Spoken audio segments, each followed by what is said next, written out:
Okay, it is 7 o'clock, so we will get tonight's committee of the whole meeting to order. It's Tuesday, March 12th. First item on the agenda is roll call, please. Rosado? Here. Atack? Here. Stark? Here. Chanzit? Wolf? Here. Salvati? Here. Brown? Here. O'Brien? Callahan? Here. Meitzler? Here. Malay? Here. Ewer? Here. Cerrone? Here. And McFadden? Here. Okay, we do have the necessary quorum to conduct the business, so we'll go on then to item 2, which is a reminder for everybody to use the microphones, and if you do address the council, please come up to the podium and make sure the microphone is up to your face here so we can all hear what you've got to say and get recorded. And I apologize for saying it that way. It didn't come out. You're new. I'm new. Item number 3 is approval for the minutes of February 19th, 2019. Does anybody have anything? No comments? Entertain a motion? So moved. Second? Motion by Metzler, second by Stark. All in favor? Aye. Motion's carried. That'll get sent on to City Council. Item 4, items removed, added, or changed, and we have none. Okay. Item 5, matters from the public for items that are not on the agenda. I don't see anybody from the public that looks like they want to address us, so we'll move on then to item number 6, which is consent agenda. One item, it's Resolution 19-029-R, and that is for the approval of the 2019 zoning map, which we're required to put out once a year. Anybody have any comments or questions on that? Hearing none, can I get a motion? So moved? Second. Motion by Stark, second by Malay. All in favor? Aye. Opposed? Motion's carried. That'll go to consent agenda in the City Council also. Item number 7, 8, 9, 10, and 11 are all ordinances that are in regard to annexation. Alderman Stark, you want to present those one Sure. at a time? Sure. As Alderman Brown said, this is annexation of properties 705 through 723 Pine Street, 34W 144 Geese Road, or Geesey, and 514 Roberts Lane. And this is part of Scott's ongoing effort to incorporate those islands into the city limits instead of being townships. So this is the first group of voluntary annexations. And so a plat of annexation has been prepared for each property that is part of the petition. Our alternatives are to annex the properties or not annex the properties. It's pretty simple. The annexing of the properties will, again, close up some of those donuts and islands within town. And we'll also realize an increase in property taxes. There are no cons. The budget impact, the cost of recording the documents is about $300. There's no impact on staffing other than time. The timeline for action, if we pass this on to the City Council, the annexation would be effective on April 3rd, the day after the election date. And staff does recommend that we annex these properties. So does anyone have any questions of Scott?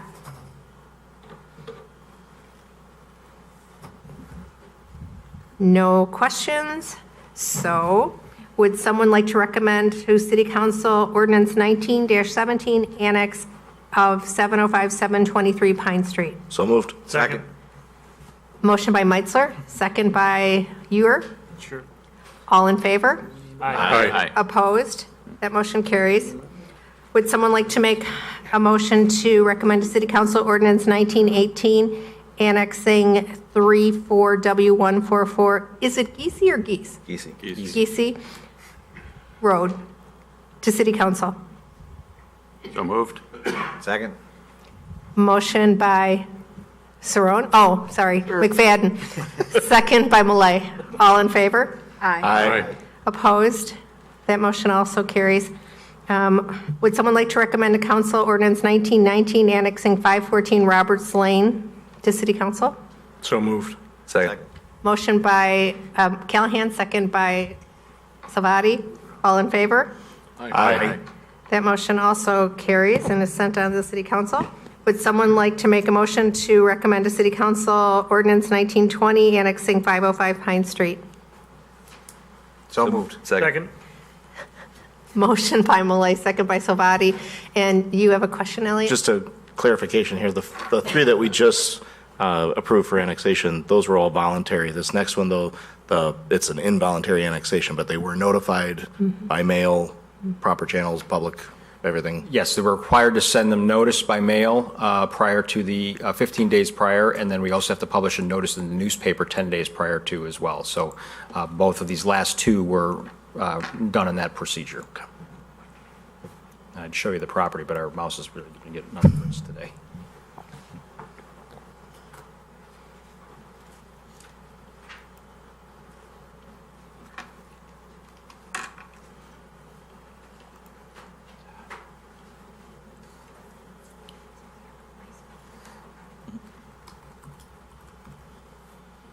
We've been having a lot of problems with the mouse.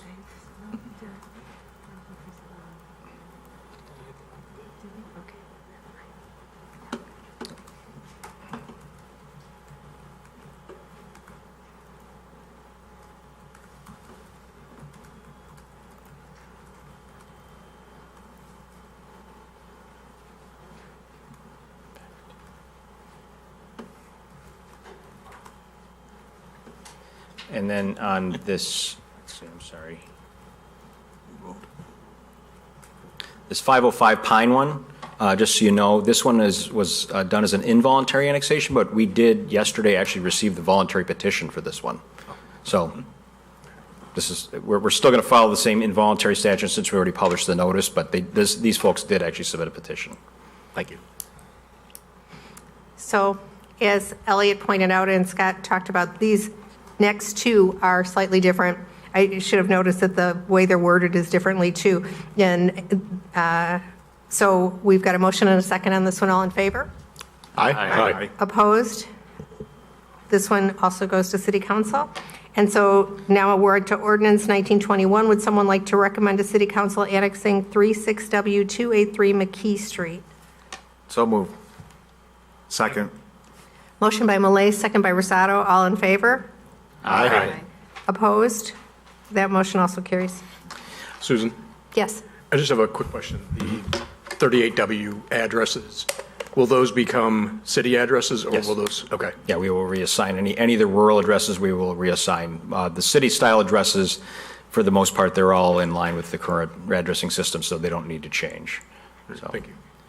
one other thing, if I may, we're going to be doing a lot of these as I'm going through the process of notifying folks, and we're getting a number of these that are voluntary. Would it be any issue if we just put the voluntary ones on the consent agenda that's on the committee meeting, and obviously the involuntary ones we should still have on the regular agendas? But would anybody have any objection to doing it that way? Just to I think that'd be a good way to do it.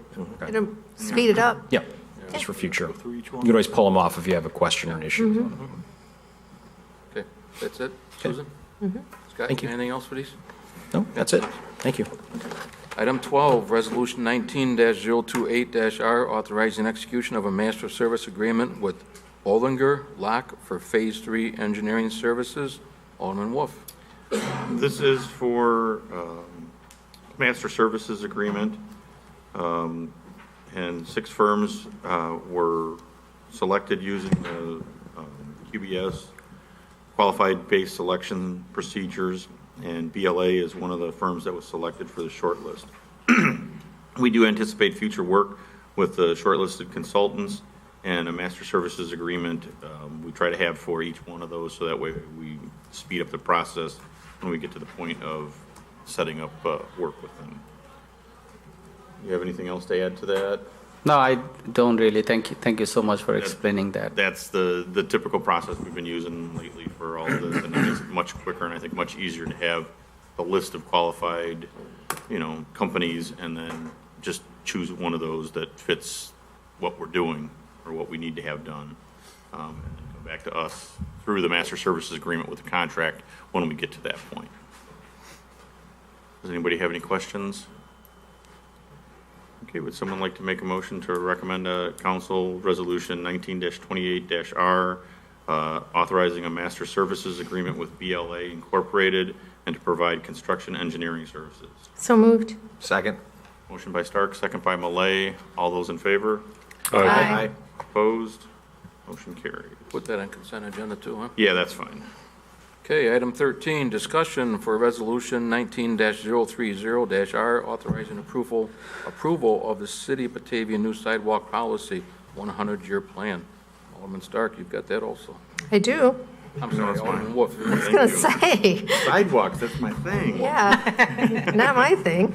I mean, I walk on them, but I don't. This has, hopefully everybody read through the memo on it. This is I guess a revisiting of a plan I thought we already had for a 100-year plan for the sidewalks. Basically, if we were to spend $100,000, it will take us 100 years to get sidewalks where we don't have sidewalks. So this is kind of daunting when you really think about it that way, that that's truly how much we don't have sidewalks for in this town. So that's a huge deal. One of the main things that they use criteria for this is the Safe Routes to School grant procedures, and looking at everything that's within those circles around the schools, the 1.5 mile radius of elementary and middle schools, so that way we work on those areas first. Any other questions? Any comments? Marty? I guess I have a question about what's the true cost of it if we're $100,000 for getting the ones up to the 100-year mark? What's the additional cost for the maintenance, for the upkeep, for everything that goes along with it? So it's more than $100,000. Not to mention inflation. Today's Carry the one. Not 100 years from now, money? There is a maintenance to it. Typically, it's about, you place a sidewalk and you'll probably replace it in 40 to 50 years' time. So if you think about it, that's half the sidewalk that you are going to put in that you will probably replace by the time you're putting in the half of it. So it's a continuous cost. Typically, it's like 10 to 15% of maintenance cost. That's what it runs out to be. Because I know there's a lot of, especially in our area, where there's a lot of sidewalks, but there's a lot of maintenance and those aren't 50-year developments. They're 30-year developments that there's a lot of replacement that's going on for those, a lot of settling, a lot of extra work, and we can only do some at a time and not all. Yeah, we are spending $125,000 every year in maintaining the existing sidewalk. So in 30, 40 years, some of these are going to become due again. Some of them might be we are replacing a little bit earlier. They didn't last as much as we hoped. But sidewalks, they do settle if there are utilities underneath the sidewalk. There was water main or some other things that got installed in that parkway where the parkway got settled. We love trees. When the trees got planted, some of the roots actually uprooted the sidewalks. So I don't have a true cost, like what would be the maintenance cost to it, but you can add 10% to it, that it's going to be maintenance cost. And I think I brought this up at another meeting because other residents have brought up to me that we're putting a lot of sidewalks in, but then we're not making sure that they're clear, that it's residents' responsibility, or even those that are public sidewalks that just aren't getting done. And if we're installing more and more sidewalks, but not really taking care of them for the walkers, that the walkers are kind of the second thought, that all of the road snow then gets deposited on the sidewalks, that kind of creates an uneven balance for what we're actually trying to accomplish, which is for the pedestrians. Gary, I know you had. Alderman can go first. Go ahead, Elliot. Please. I just wanted to, Alderman Wolf, you brought up why we're bringing this tonight. 10 years ago, basically these same policies were in place. If you remember the financial sustainability project, the city made a conscious decision to stop construction of brand new sidewalks. And so really for the last 10 years, we haven't done brand new sidewalks. We don't think there's anything wrong with these policies. That's why we're basically bringing you the exact same policies back again. That's why we're recommending them. But we just wanted to bring them back again for your discussion. So that's one point. And then the second point was to bring up the notion of, and a reminder, I will never fail to remind you of the infrastructure needs out there and the fact that it's daunting as to what the city needs. Elliot? Yeah, and to Gary's point there, that was kind of where I was going as I was reading through this 100-year plan. It's the operative word of if. $100,000 per year. If we, every year with our budget, we would be reviewing that, and to future councils out there, this is not you must, this is if. And if the funds are not there, then the funds are not there, and it's a certain amount of sidewalk that is new that would not get out there. Susan? I think when we talk about the sidewalk program, it goes hand in hand with all the other things we talk about, and yet we cut the sidewalk program pretty regularly. And so we talk about walkability, we talk about better health, we talk about better environment, and yet we cut the one thing that helps fund all of those things. And I tell you, when I walk from my house to even Berkeley, I can't walk straight down Spring Street because we have a block of missing sidewalk that the residents have come out and said, well, we don't want sidewalks in our yard. Well, at some point we have to say, yeah, but we're trying to connect our entire town with sidewalks. So it is good to have a policy, but I would like to think that this is a policy that we don't go, yeah, it's $100,000 we can cut from the budget. It's something that rises to the top, and we say, this is part of what we want Batavia to look like. We want it to be a town where people can walk from point A to point B and not have to walk in the street. So just thought.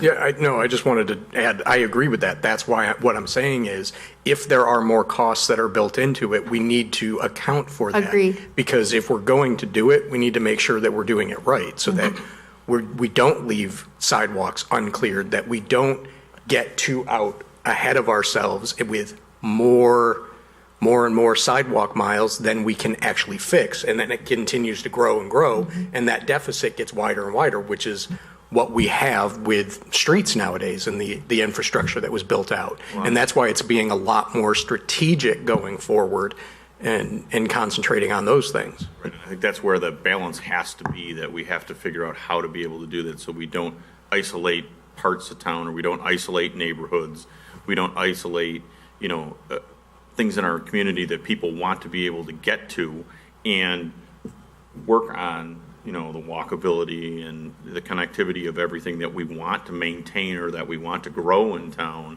So I think I've always been a proponent of sidewalks, and I really think that, especially around the schools, if we do whatever we have to do to get the sidewalks in there, and it takes 1 or 2 cars every day away from the schools, that's a big thing. Because anybody that knows that goes anywhere near a school, anytime they're either dropping off or picking up, it's a nightmare with the amount of cars that we have. And if we can get more people, whether on a bike or on foot there, it just makes everything better. Nick, I think you were next. Actually, Lucy was. Okay, Lucy? I just wanted to say, I feel when we say if, that concerns me, because the council people whose shoulders we stand on made this a priority for years. This was one of the big priorities. And in the last 5 to 8 years, it's all of a sudden somehow something that we can take out of the budget. But, we're putting very large dollars into our streets, and the sidewalks should be equivalent to streets. It's a similar mode of transportation. And somehow we seem to be prioritizing it less. And I know there's certain roads in Ward 5, like Republic, that is so close to grade school, and there are absolutely no sidewalks. I mean, we're just waiting for an accident as all the kids go up and down to Storm School there. So I would hope that the council chooses to budget more than $100,000 to take care of some of the areas that are in real need, or $100,000 until we can take care of some of the real important areas in our area.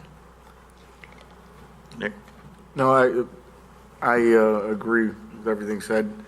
To keep in mind, though, what made this so daunting was $10 million coming out, and we're not committing to $10 million. 100,000 a year is a little more to swallow, but I think we have consensus here that it's important. I like that the prioritization around the schools and that type of thing, because there are still some areas that if you add up every possible place we could have a sidewalk, we don't have to commit to that right now. That's when we can weigh it in, but I think there's consensus here, and I just wanted to point out how daunting that was to read that 100 years. That was scary.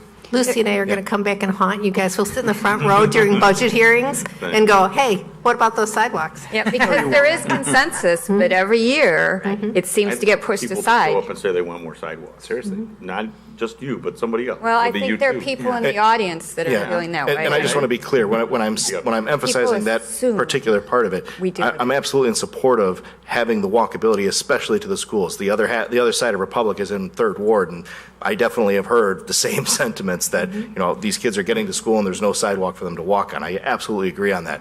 But just as Nick is saying, what I see in this is not that we are absolutely committing today's money, $100,000 in the first year, and then next year is $100,000 equivalent for adjusted inflation, 100 years out.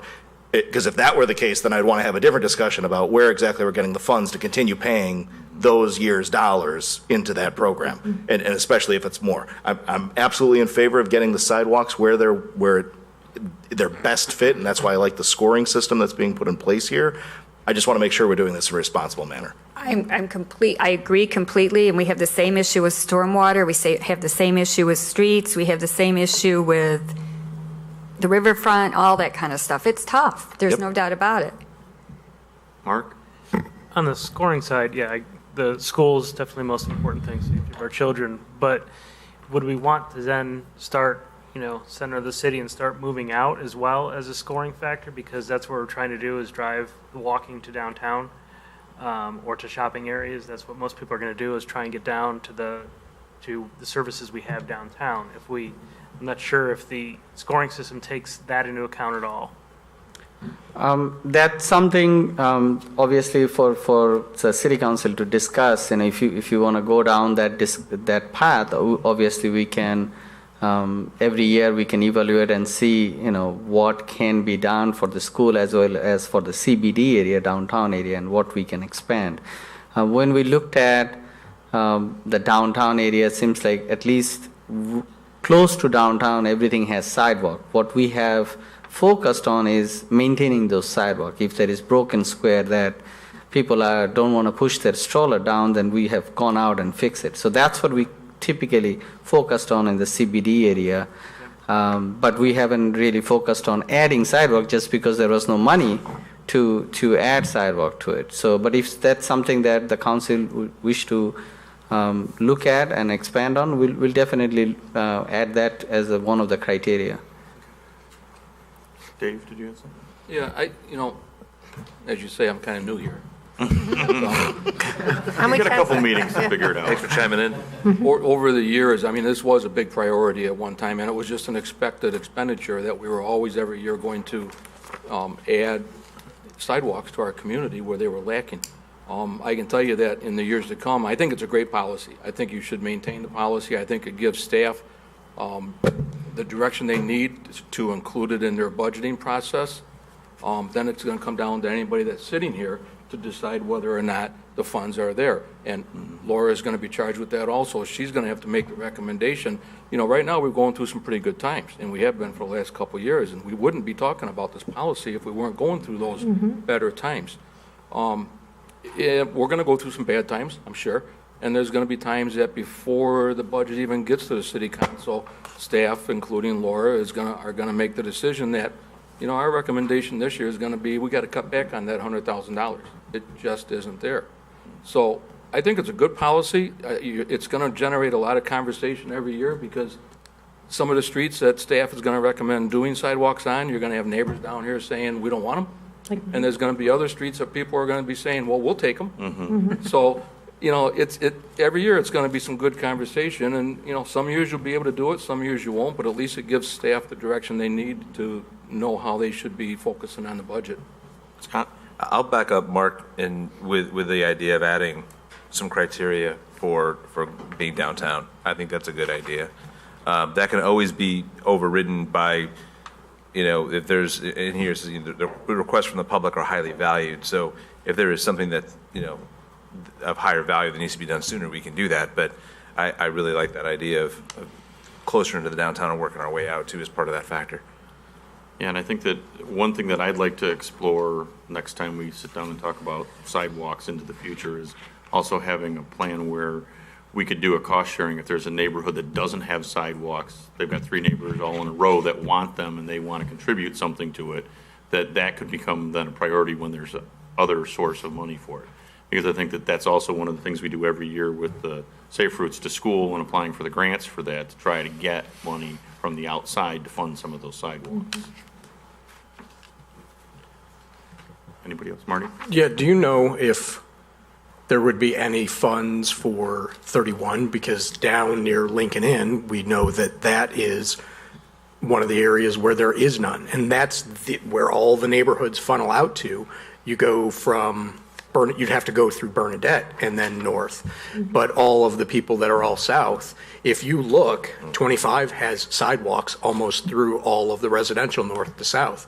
31 does through almost all of it except for the last part, which is where people then say, well, what about us? The coming out of Carlisle or coming out of Millview at the end or Gosselin, that should be included in making sure our major arterial roads have those sidewalks that you can funnel to. And if you don't start there, if people can't get to the downtown, then it kind of the downtown piece is missing. And if there'd be any way to see if there were any state funds, since 31 is a state route, I don't know, because As I'm jumping out of my seat, there are no near-well tests. There are no state funds. I know there's there are none. The only thing I can think of is, I know that when we were at the IDOT offices, like, we talked about the transportation mitigation.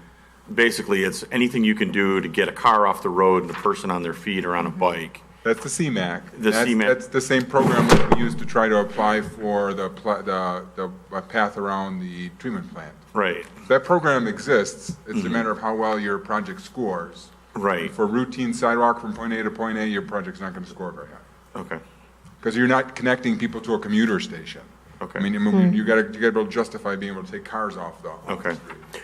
Well, actually, where there's no sidewalks, there's bus stops, so people are, well, but that You could goes say to- that would then make it easier for people to get to the bus stops, to be able to use the bus. People are standing in We can people's try front it. yards. The context of all the other projects out there competing Yeah. for funds, Yeah. it's not very high. I mean, IDOT has a policy of not building any sidewalk along their street. Typically, Okay. they do not. When For they a build- long they build the time, street. they would not even maintain anything. Like if you remember, if they resurface 31, they will not touch the sidewalk. That's right. But there was a lawsuit, and now Attorney General has asked IDOT to fix those I was sidewalks. going to say, didn't the last time we did 25 that They did all the did approaches because and curbs and somebody forced their hand. So in general, there is no money for just sidewalk installation. But we'll try. We'll try and have those discussion. I mean, this year we applied for the Safe Route to School. We'll keep an eye open and see whether there is anything for safer pedestrian way and CMAC funding or something like that. And 'Cause I know that was one of the things that was told to us, was that there are creative ways to get money, even if it's for engineering on that, out of IDOT, because they have money in there for those CMAC grants, but they don't use them for a lot of things. To me, it sounds like that's what they were trying to tell us, because Yeah, one of but the things. I really, you have to get, Right. if you want to get creative, you need creative projects. correct. You need the pedestrian bridge at Millview, you need the pedestrian bridge over the- 31 to connect to the. Well, that's then a- maybe that's a way to do it, tie it together, that to be able Yeah, to get to that bridge, you gotta have a I'm all for it. sidewalk. I think an underpass at Millview is actually, would make a ton of sense. Okay. You just need to find seven figures to pay for it. Okay. Yeah. I think a stoplight would be cheaper. Scott? Yeah, one of the other things that we haven't really used for that purpose is the block grant funds. Yes. Okay. We've used them traditionally for road improvements, but if it's an area that is considered low moderate income, you can use those funds to pay for sidewalks and other things like that. So, Okay. using Colonial Village as an example, we haven't done an income survey because it doesn't fall in one of our low moderate income blocks right now. But we could do a survey prior to the next grant cycle and see if it Okay. does qualify, and then you could potentially use it for that purpose. I think whatever we could do to try to do that, and I mean, I think the idea of trying to tie a sidewalk to a crossing of a state highway might actually work. You gotta look at the whole picture, though. I Right. mean, I'm thinking along Route 31 down there by Colonial Village, you've got a lot of grade issues, you've got a lot of very big mature trees.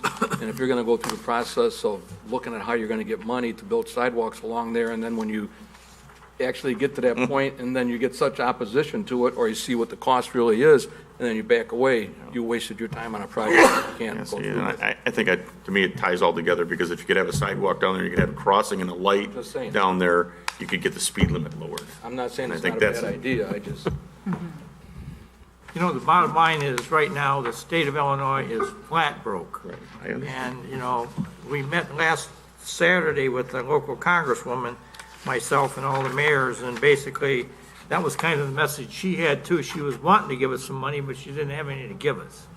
So, I mean, it is not a very, very, very tight situation right now, and until Illinois and probably the United States of America clear their heads and figure out where they want to go, this is going to be and I'm totally subscribing to everything everybody has said here tonight, but the money, you know, we're wasting our time going in there and even asking for it right now. Anybody else have any other comments on sidewalks? Any care to make a motion on resolution 19-30-R, authorizing approval of the new sidewalk policy 100-year plan? So moved. Second. Motion by Meitzler, second by Ewer. All those in favor? Aye. Opposed? you want to talk about I it? would like to talk about it. Okay. That'll go on the regular agenda. Next item then is item 14, Resolution 19-031-R, authorizing execution of a contract with Schroeder and Schroeder of Skokie, Illinois, for the 2019 sidewalk and curb replacement program in the amount not to exceed $125,000. That kind Okay. of falls right in line with what We Marty's just talked talked about. Alan, you got this one? Yes, I do. This would be for the sidewalk plan for this year for sidewalk and curb replacements. The low bid, actually quite a bit lower than the other two, was by Schroeder and Schroeder. And we're at 125. Can you give me just a little bit more explanation than what was in the memo of why we're at 125 from 100? Or is this different than what we just talked about? This is different. This is the sidewalk repair program, removal and replacement program. And I just wanted to have a difference so that we talked about that. And their bid, I don't have it open, but their bid was slightly less than 125,000 Right. overall. Yes. 119. 119. We're going with the 125 to give them some room for what comes up. Yeah, after we put this out for bid, there were a few requests that came in. So we thought going up to 125 will allow us to add those location, and also during the construction, always you want to have a little bit of room. Typically, we have always gone with 10% contingency, but in this case, it's way less than 10% contingency. So, Does anybody have any questions or comments? I'll just say again, Alan, I know staff's been doing a good job of this lately, but the more of these kinds of projects we can get out for bid in February, as they did, the better prices we're going to get, because I'll tell you, their contractors are hungry in February. Yep. Oh, yeah. And I think it also gets the stuff done Earlier in the year. earlier. Yeah. The better situation we're in, better than the first week of school starting. Okay, would anybody like to recommend to council Resolution 19-31-R, authorizing execution of a contract for the 2019 sidewalk curb and replacement program with Schroeder and Schroeder for $125,000? So moved. Second. Motion by Stark, second by Meitzler. All those in favor? Aye. Opposed? Okay, motion carries. Well, we'll talk about that, too. Yes. okay, before we move in or to the next item, can I bring something to your attention? So one of the things that we always talked about and wanted to do is this sidewalk on the west side of 30 Batavia Avenue. We have budgeted money to fix this bricks that are out there from Wilson, or if you want to say right here at this joint, to all the way to the First Avenue. We wanted to bring it to your attention because we kind of discussed about whether to replace those with brick again or whether we want to replace those with concrete. Obviously, we have a price with Schroeder for concrete, so if we want to replace it with concrete, then it's going to cost us about $30,000. Those funds are in the 2019 budget. Those are, it's in the 2019 budget. But if we want to replace with as kind, which means we want to remove and replace this with brick, that costs probably is in the ballpark of $70,000 or so. So wanted to get some, or wanted to have a discussion with the council, see what council wish to see happens to all these bricks that are out there. I just want to point out that on the east side, it's in front of the library. It's all concrete. It's all 6 feet wide. It's pinned to the curb. Obviously, it will be different characteristic. It is different characteristic now on both sides of the street. But south of First Avenue, which is going to be Main Street, that's going to be all concrete with only brick in the corner. So you just have the corner as brick, but not the entire stretch as brick. It's all concrete. So to match that characteristic, it will make sense to do it with concrete, which lasts longer. Brick obviously has some continuous maintenance to it, but staff is open to it. We budgeted the money. Just wanted to get the council's opinion on it. Why did it fade so much, or was that the original color? And how long has it been there? That's those pavers. So it's not brick? Those are the concrete pavers. Okay. They're Unilock concrete pavers. All right, so Been that's, there. okay, so, Yeah, they're not clay brick right. like streetscapes. Those are, Alderman Brown, you may have to help me. That's when that project was done. Is that in the 90s, the late 90s, roughly? I think was when that project was done, the mayor may know. Yeah, if too. not even before that, early 90s. Yeah. And so the Unilock bricks are the ones that self-disintegrate. So they're really pavers, like? Yeah, brick Yeah. pavers. I mean, I kept saying brick, yeah. Okay. Brick pavers. So yeah, we only budgeted for concrete because frankly, we feel that probably concrete's the most appropriate to go back in there, but we understand the aesthetic issues if council wants to stick with brick. I think if we're not going to do it with real brick, we should put concrete in, because they're just going to fade again. And they fade rather quickly.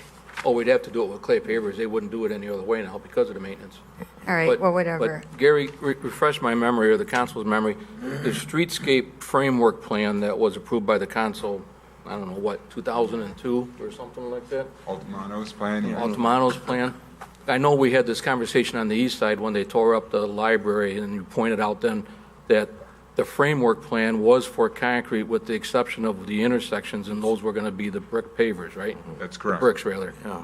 So I think we should stay consistent, and the reason why I'm bringing this up is because someday I'm hoping that that plan gets brought back to life, and we actually do Batavia Avenue streetscape, and that's why that plan was presented, worked on, and approved back then, so that as things like this came up, we could follow that plan, so the end result would be what we were looking for. Now, if we go back to the corner, to the north corner there to Wilson Street, if you slide back up to that, does that have, that would be the design, would that be what we would do at First Street at the Yes. corner? So it'll have brick, the regular brick pavers in the corner?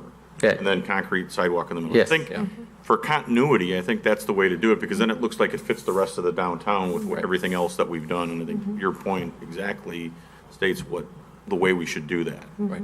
Rahad, is there consideration of a crosswalk at the, where the entrance of the library is at, going across to the church there? That actually is shown in the master plan, but there's no way IDOT would allow that. Okay. It could be striped and they just wouldn't know about it. God.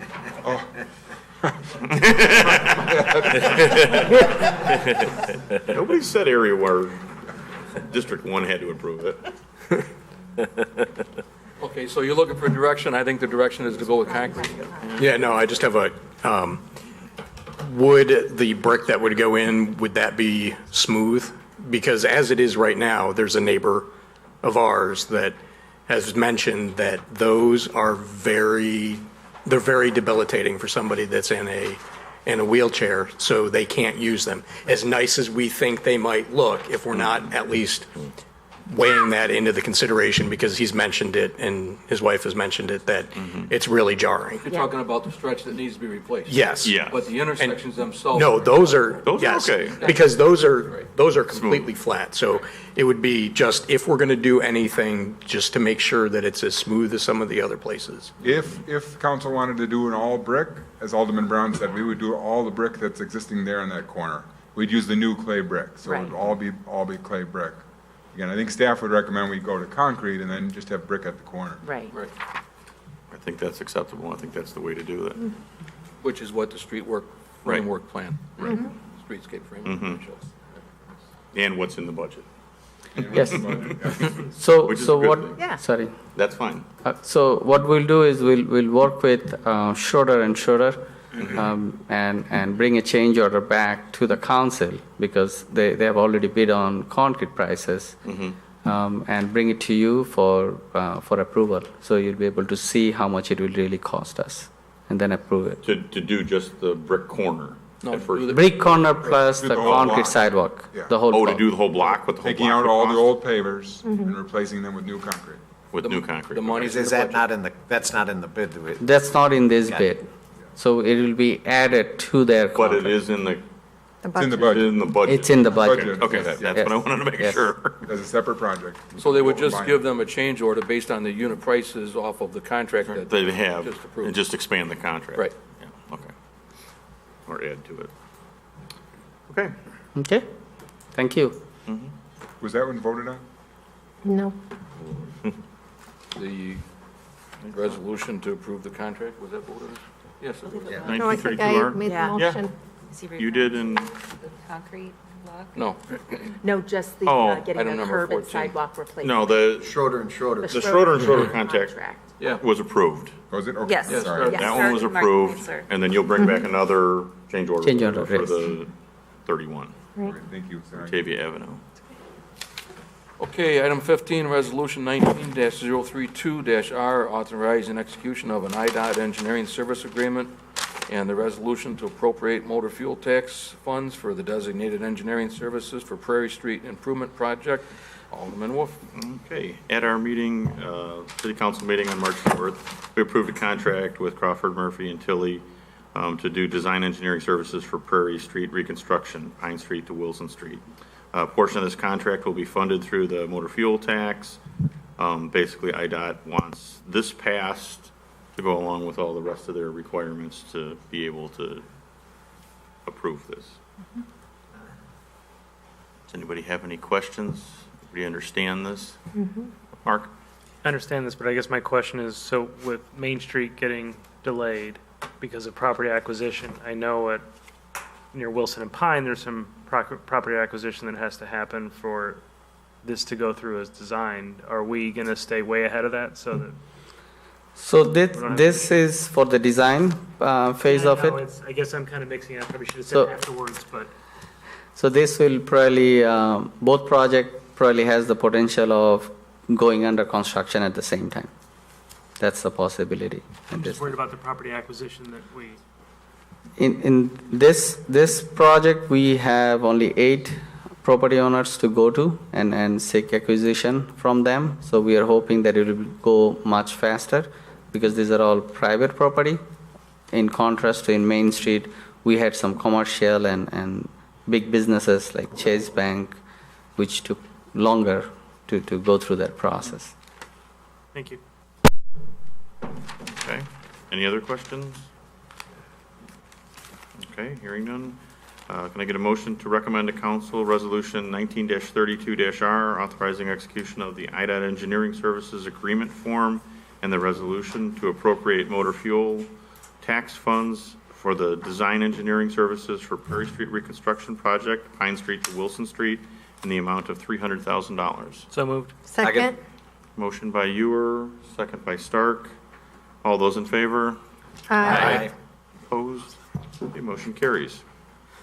Let's talk about that too, just to Okay. make sure we keep this. That everybody knows that it's ongoing, and we're trying to get all the steps done along the way. Item 16. Thank you so much. Thank you, Rod. Item 16, resolution 19-23-R, authorizing purchase of the water meters. Public Utilities, Alderman Bryan's not here, Alderman Chanzik's not here. Gary, you just want to take this? thought you were coming up to Ongoing cover this project for me. we've been doing for many years. Many of you, or in fact, all of you have been through this before. This is our annual purchase of water meters and reading devices. We are in the process, about 70% complete, of replacing water meters throughout town. Many years ago now, the city had decided to stick with Badger meters, which is a name brand of a meter, and the Itron ERT reading device, and the decision was made in order to be consistent throughout town and have the exact same meters for all of our customers to stick with those two brands. Each year we do bid them out and get prices, and we do have budgeted in the 2019 budget $100,000 out of the water and sewer funds for a combined total of $200,000 for meter replacement. And we are recommending basically a resolution 19023 for authorizing purchase of Badger meters and Itron reading devices from Midwest Meter, Inc. Gary, for the people that are home that are listening that may not know why we'd be doing this or what the process is, could you explain that a little bit, how they're notified and how we get into their home to replace these meters and such? Sure. There's a couple of things, broad picture from the program itself. Water meters over time do slow down. So they're mechanical devices that ultimately need to be replaced. So that's one reason why we're replacing the meters. Number two, we have what we call pay per read. We have people that we pay per every read that they go out and take today. And the city's long-term desire is to phase out that position. So we are going to a remote reading device, which will allow for our crews to basically drive around town and get readings remotely. And then as the city goes through and wants to replace your meter, basically we send out notices to people, make contact with them to say, the city would like to replace your meter. Can you please contact us for a service appointment? There are several steps to that. So if they don't respond the first time, we have follow-up letters, and we have more follow-up letters to try and get them to contact us. Once the homeowner does contact us, our crews, we work with the homeowner's schedule to get a time where we can go into their home. Most of the homes in Batavia, meters are located in the basement. So we basically physically go in the basement and remove the old meter, install a new meter, and a new reading device, and it's really a matter of a fairly quick appointment. If everything's routine, it's less than an hour. If we run into some other issues, it could be a little longer. But we work with the homeowners to make the process as smoothly as we can. I just want to point out that I've always heard very complimentary comments on your departments when they come into the homes and work on these meters and stuff. They're always very pleasant and clean and take care of the residents best they can. But I think it's important, too, to note that, I forget the statistics and the numbers. This was many years ago that we talked about this, but over years, like Gary said, they're mechanical products, and they wear out. And you got to remember, water is a commodity, and water is kind of we're in the business, I guess you could say, to sell water. Mm-hmm. And if the mechanical products aren't working properly, they're getting water for free. And everybody else in town is making up that difference, more or less, because we still got to pay the cost of the overhead to produce water. So, and like I say, maybe you know off the top of your head, I don't. I mean, it's a huge number when you spread it out over the amount of meters that we have. If they're not working properly, how much is lost through the malfunctioning of the meters or the wearing out? Right, so an old meter that is really not functioning very well could be as much as 10% off. And 10% over thousands of meters adds up to a large quantity of dollars. A meter will last roughly 30 years. I mean, certainly some meters go a little longer than that. Some fail prematurely, but roughly every 30 years. So those people who've been in their homes that long may be on their second meter by now. Yeah, thank you. Anybody, Nick? You had said you're about 70% complete? Yes. Swapping these out. This 200,000, where will that bring us to? Every year, well, and I've got to work my math backwards now because this program's been going on for about roughly around 10%, if I have my math right in my head. So every year is about 10%. So then, in theory, this year and in 3 years will be 100%? In theory, yes. In reality, with the Kirk and Fabian project and the Main Street project and the Perry Street project, our crews are diverted, so we're not doing as much each year. And then what's just like the sidewalk, what's the maintenance on that, you know, ongoing, once everyone's swapped out, you know, what can we expect moving forward? And then 30-year time frame, when do we start replacing these things? You start replacing them again, right? So we'll go roughly 20 years with no formal meter replacement program, and then they would start up again. And when I first started here, the first couple of years' budgets, if my memory cobwebs are such, I think you typically put about a $30,000 value in there just for meters. And that's between both funds. So roughly 15,000, go from 100,000 down to 15,000. And that's for those onesie twosies. That's for the new meters that come in. So you always have some money in there for meter. Okay, thank you. Mark? I guess the last question is occasionally you see it come up on social media when people are talking about, oh, they're going to replace this and they want this electronic reader that has more, it sends a signal further and stuff like that. And there's things that you'll say that is dangerous and things that say that aren't. And just for the record, I think your opinion or your the facts on it that you have on that, how much radio waves are emitted from that and the danger. I smile because they're probably typing that message on social media at their computer, which is connected via Wi-Fi on their router. that is way more than whatever we would, our devices, just to address that issue. Our devices are not continuous read and continuous broadcast devices. Our devices only wake up when they receive a signal from the reader. So the reader sends out a signal and says, hey, device, wake up. The device says, I'm going to wake now, I'm going to send you the data. The receiver receives the data, then the device says, I'm going back to sleep. And that's what it does. So it does not shooting radio waves on a 24/7 basis. And you have to be within proximity Exactly. to be able to read that, because it's not that strong of a signal. And it's a signal that is encrypted, so it's not just anyone can start it up. It's two very, devices that are in sync with each other. Thank you. Anybody else have anything on it? Mike? Yeah. Do we have residents that don't respond? We do.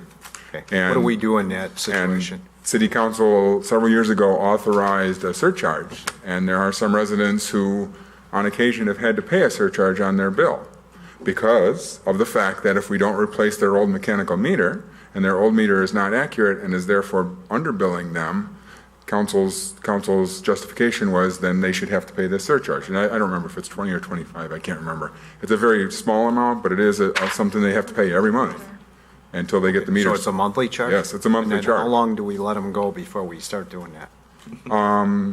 Before we get to that point, they go through several cycles of letters. Oh, yeah, it's 4 or 6 letters. I mean, we try and work with them as best we can. We do not want to collect the $20. We'd rather get a new meter in there. Anyone else? Okay, can I get a motion to recommend to City Council Resolution 19-23-R? So moved. Second?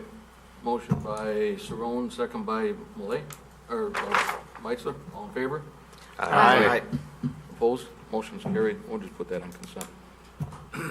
Okay, item 17, annual report from the Community Development and Economic Development Department. Laura, you want to start us out with that? Yes, thank you. So we've got 2 presentations, one from Community Development and one from Economic Development. Both of those departments received additional staff this year. The Community Development Department in the form of an additional position for code enforcement and building inspection, and then also the promotion of my administrative assistant to be an assistant to the city administrator with the additional responsibilities to assist with economic development responsibilities.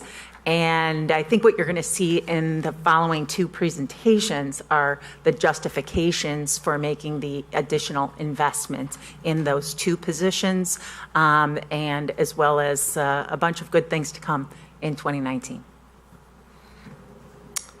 Hey, thank you. This is our annual report for 2018, and I will kind of highlight some old information. This first part is about the prior strategic plan and just how we kind of ended up with things on some of the goals that we had there. The first one was maintaining the quality of affordable housing stock in the community. We have reviewed the rental housing program that we had, and as you recall, we had some conversation probably about a year and a half ago about expanding that program to, perhaps be all rental housing. That the brakes on that were pulled when once we had the home rule referendum, because obviously if we don't have home rule, we couldn't do that. So that put everything on hold for that. So our plan is to restart those discussions this year and have some more discussions about, whether or not we want to expand that program and then bring that back to the council for more details. Again, that's a program that is cooperative with community development and the police department together. So we work on that program together. There was addressing the diversity of housing choices. The 80-unit Windmill Manor project was completed, so that's occupied now on Hawks Drive. Right across the street is the 42-unit Windmill Landings Assisted Living Memory Care Unit project that's also on Hawks Drive that is under construction. They're working on their foundations right now. As you recall, everybody will recall, Campana was proposed at one point. That was actually withdrawn, so that project has not proceeded. We did sell the property at Wilson and Spuler for a 6-lot single-family development. That was originally proposed as 6 units. Habitat for Humanity, who bought the property, has come back now with a 4-unit development. They just don't feel that 6 lots was working for the yards and things like that they want the families to have there. So they will shortly be coming back with a 4-unit plat on that. We anticipate that'll be in front of the Plan Commission in April. And then obviously we'll be back in front of you guys at some point in time too. We also approved revisions to the One Washington Place project recently. That's the 195 apartments, commercial, and then the garage, which incorporates a housing type we don't really have in the community right now. And the last of the old strategic plan goals was support private sector housing and redevelopment. We have been supportive priorly of the employer-assisted housing that was done jointly with North Aurora, Geneva, and St. Charles. We also had approved the Wilson and Spuler project I had mentioned earlier. There's the Windmill Commons project and then the Windmill Landings project. More recently, we've had the Winding Creek project that is working its way. That's going to have the annexation agreement at your next city council meeting. So that's also working its way through the project. And again, One Washington project has been a keystone project for the downtown. When that gets built, that will provide significant change for the downtown with additional population and commercial areas in there. So in the new strategic plan goals, several of these goals were charged to the Community Development Department to spearhead them because they're more development-related type goals. First one is development plan for downtown. Right now we're reviewing the older plans, the existing comp plan and the old comp plan. Or the old downtown plan. We had a pretty comprehensive downtown plan that was done in around 2001. That was replaced by the comprehensive plan that was done in 2007. What we're going to do is after the election is share that with you and the new elected officials and go over kind of the pluses and minuses of both of those options. One has a real significant level of detail for what can be done in downtown. The other is more of a general overview of what should happen in downtown. And it might be that we settle on something in between as part of our goals. So if we do that and make a change to the downtown planning, we would anticipate we'd hire a consultant to help us out with that and involve a steering committee. I know that the Historic Preservation Commission has already expressed interest in being involved in that in some fashion. So I would anticipate we would probably appoint somebody from the commission to be as part of that steering committee. So we would probably look at this coming back to you in July for some additional discussion at that point. Second one is the process and service quality improvements. We did hire our new building inspector, code enforcement officer in November of 18 to help out. That has already yielded benefits, even though there's a learning curve for them to learn both the building permits and the local code enforcement requirements. But we have already seen, he did have experience, so luckily we have seen a pretty quick learning curve for him, and he's helping out both divisions pretty nicely. So still has some things to learn, obviously, with some different aspects of the local issues here, but he seems to be doing a pretty good job so far, and I think that's going to help relieve the pressure on some of the plan reviews and permits and inspections that we're going to have out there. So. We are also, in line with this goal, progressing with an online permitting system. We've had some back and forth with IT about some of the logistics of that. It started out that we thought we were going to launch this a few months ago. Then we found out there was a problem with their payment system, so we had to get a brand-new charge card system. And then when we started getting into the actual systems themselves, we kept finding a couple of things. It wasn't IT's fault. It was just we found there were some operational issues with that. So once we get through those bugs, we hopefully will be launching that probably in the next 2 months in a beta standpoint. And then after we've tested it for a while, make sure it's actually working well, then we'll make it available to the general public. We're going to start out with about 10 different types of permits initially, just to make sure that we don't have any particular problems. These are real simple permits like siding, windows, roofing, those types of things that don't involve a lot of documentation that's required. And then once we find that that's working, we'll find other permits that we can expand that to. So. And then also we're going to be doing customer service sometime this spring. We've been working with Waubonsee College and some others to, provide a program for that, and so hopefully that will be implemented in the near future. We do anticipate all community development staff as well as other departments would be involved in that training. Third, increasing parking downtown. We've reviewed some initial documents that we had, especially ones that related to some of the construction projects we had downtown with Houston Street and Wilson Street, and some of the inventories of parking that we had. And we will come back to you probably in April or May with some storyboards and an open house kind of format before a committee of the whole, to give you enough time to talk about that and see exactly what some of the conclusions are as to, where is parking, how is it handled, who runs it, that type of thing. So we'll give you some additional information on that. Future ongoing projects, some of these things have taken time again because of the fact that we have had lack of staff and we've been busy with other projects, and so we've kind of had to back burner some things. So these first two ones in particular, building code amendments, we did adopt the 2015 property maintenance code in 2016. We also wanted to put things on hold a little bit because we were waiting for the new fire marshal to be hired. So he is in place. He's been reviewing it, and we've been going over the code with all the staff. And I think it's weekly now, with all the different sections. So we anticipate we're probably going to get this to you at some point in April, May at worst, for an initial review and just some discussion about where we're going with that. But I think we're getting pretty good on the basic framework of where we're going with it, and then we'll share that with you shortly. Certified local government application, same thing. It was just one of those projects that we tried to get done earlier, but we just couldn't. But I think we're near the very end of some of the documentation we had to get from the HPC and others, and we'll be able to get that submitted in the near future, probably the next couple months. Scott, can I interrupt you? On the building code amendments, we also cooperate and meet with our other municipalities near us, right, to try to come up with codes that are very similar in nature, so that a developer going to one of us isn't going to experience something dramatically different from what we have here. That's correct, yes. We look at the local amendments as well as the general codes too, to make sure, and fire in particular has been involved with that too, with the sprinkler issue, because that's obviously one of the big issues that'll be part of any discussion, I'm sure. So so we do try to cooperate with the other communities to make sure that we're keeping kind of a level playing field between the communities, so they're not competing against each other so much just from a building code standpoint. Land use planning, we did consider a couple of land use plan amendments in the last year. One was the Prairie Commons area when we had some prior land use changes. One was when you had the industrial proposal. We really looked at what do we need to look at something different.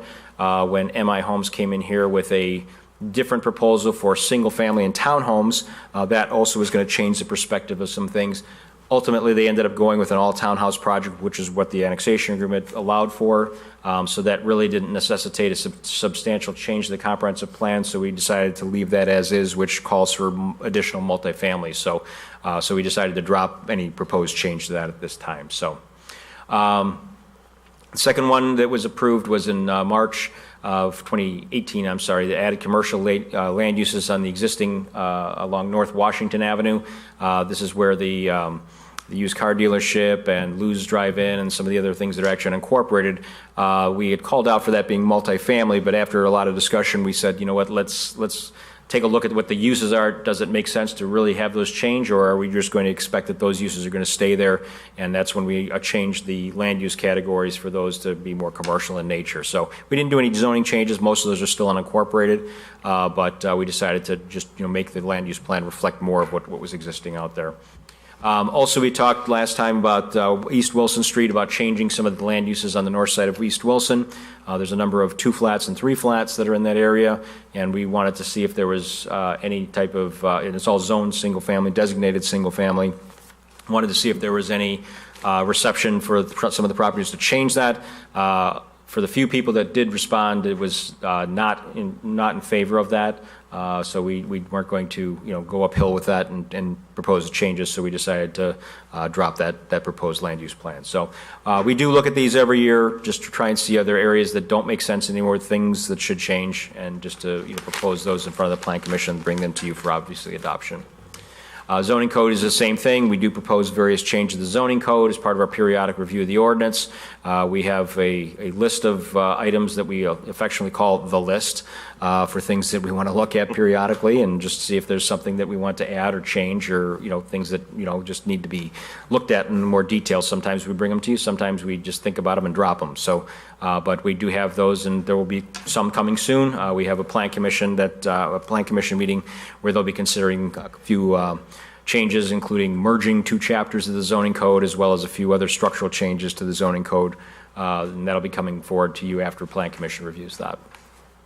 Planning for increased permit activity. We have had larger, more involved permits in the last several years. Obviously, we're seeing a lot more activity. The Windmill Landings project, actually, we have HR Green is actually doing the plan, has done the plan review, and they're doing the inspections for us on that particular project. Just because it was, there were some concerns about, at the time that we didn't have enough staff to do that. So we entered into a contract with HR Green to do those inspections. We're still doing spot checks and everything as part of that, but hopefully that will, keep that project moving, quickly, and they won't have to worry about some of our lack of staff in trying to get some of those things done. Scott, the cost of that contract's being picked up by the... 100% is being picked up by the developer. That's correct. Awesome. And then last on this is expansion of the rental housing program. This is reviewed by staff, as I mentioned earlier, and then we'll bring it back to committee of the whole in the future for discussion. Ooh. Mouse now is... Before you go on to the next, can you explain a little bit more about the certified local government application? Yeah, and that involves historic preservation. Essentially what it is the program that we can become a certified local government for historic preservation. Geneva, St. Charles, Aurora, I think even West Chicago have that certification. And what that does is that puts us on the map of certified historic preservation districts, and we then can qualify for grants and other assistance for properties that are within that area. So we can do studies to do additional areas, and there's been talk about whether we do additional historic districts and that type of thing. So you have to designate an area. It's not just... No, the community itself is considered a certified local government. So right. anyone Yes. in the community could apply for a grant? If it's in a historic district. Or it has to be within... It has to be within the historic district, okay. yes. Yeah. Right. Thank you. And so the federal government doles out certain funds for different types of programs that are out there. But you have to be a certified local government in order for you to qualify for any of that. Okay, thanks. 2018 major accomplishments we had. We did hire the combined building code enforcement inspector, and that's helped out immensely. We annexed 32 parcels of land and some of our just contacts with different folks out there. We handled 109 FOIA requests, which is about 25% of all the FOIA requests in the city. Some involved a lot more detail than others, depending on what they are. Some are very routine. Some actually take a lot of research and detailed document compiling for them. We reviewed and approved the new Windmill Landings project. Again, it's going to consist of 142 senior housing, assisted living, and memory care units. We reviewed and approved the new Prairie Commons development on Kirk Road, which is well underway. I think we have 6 buildings under permit, or the permits issued on that, so they are working on getting the foundations. They did get the roads in just under the wire before the asphalt closed. They literally were paving the last day that the plants were open this fall, so they got lucky and got that done. So I think I saw a 4-unit Yeah, that's already going up. framed out there now. Yeah. Yep.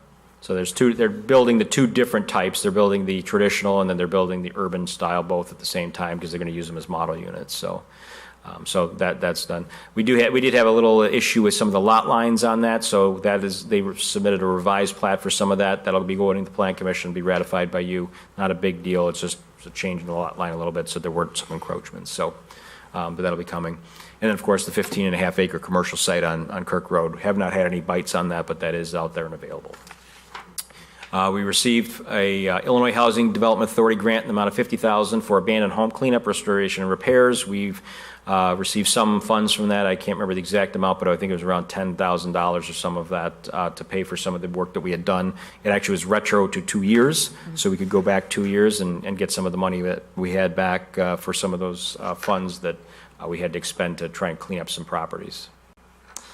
We applied for and received matching grant, community development block grant funds in the amount of $75,000 for roadway improvements for the North River Street area. So that's a project that's going to be underway this year. We created the new Main Street Special Service Area, number 62, which replaced the prior special service area. We purchased land along Kirk Road for future storm drainage purposes on the west side of Kirk Road by the Bellevue area. We sold the property at 2 East Wilson Street and West Wilson Street and Spuler Drive, so those two parcels have been sold. We continued review of the new building codes with a plan for actual adoption this summer. We continue to administer the rental and crime-free housing, the tattoo and bodywork licenses for the city in conjunction with the police department. We completed several updates to the zoning code and the zoning map, of course, which we have tonight. And then the Historic Preservation Commission approved the design review guidelines, and we anticipate that those will be in front of the City Council sometime this spring. And this just gives some general statistical information. I won't go over every detail on this. If you want some additional information, I can get it to you, but essentially, this shows each of the divisions and some of the things that they've been involved in. Code enforcement had 870 code enforcement inspections. Building permits, we had over 1,800 building permits for all different types.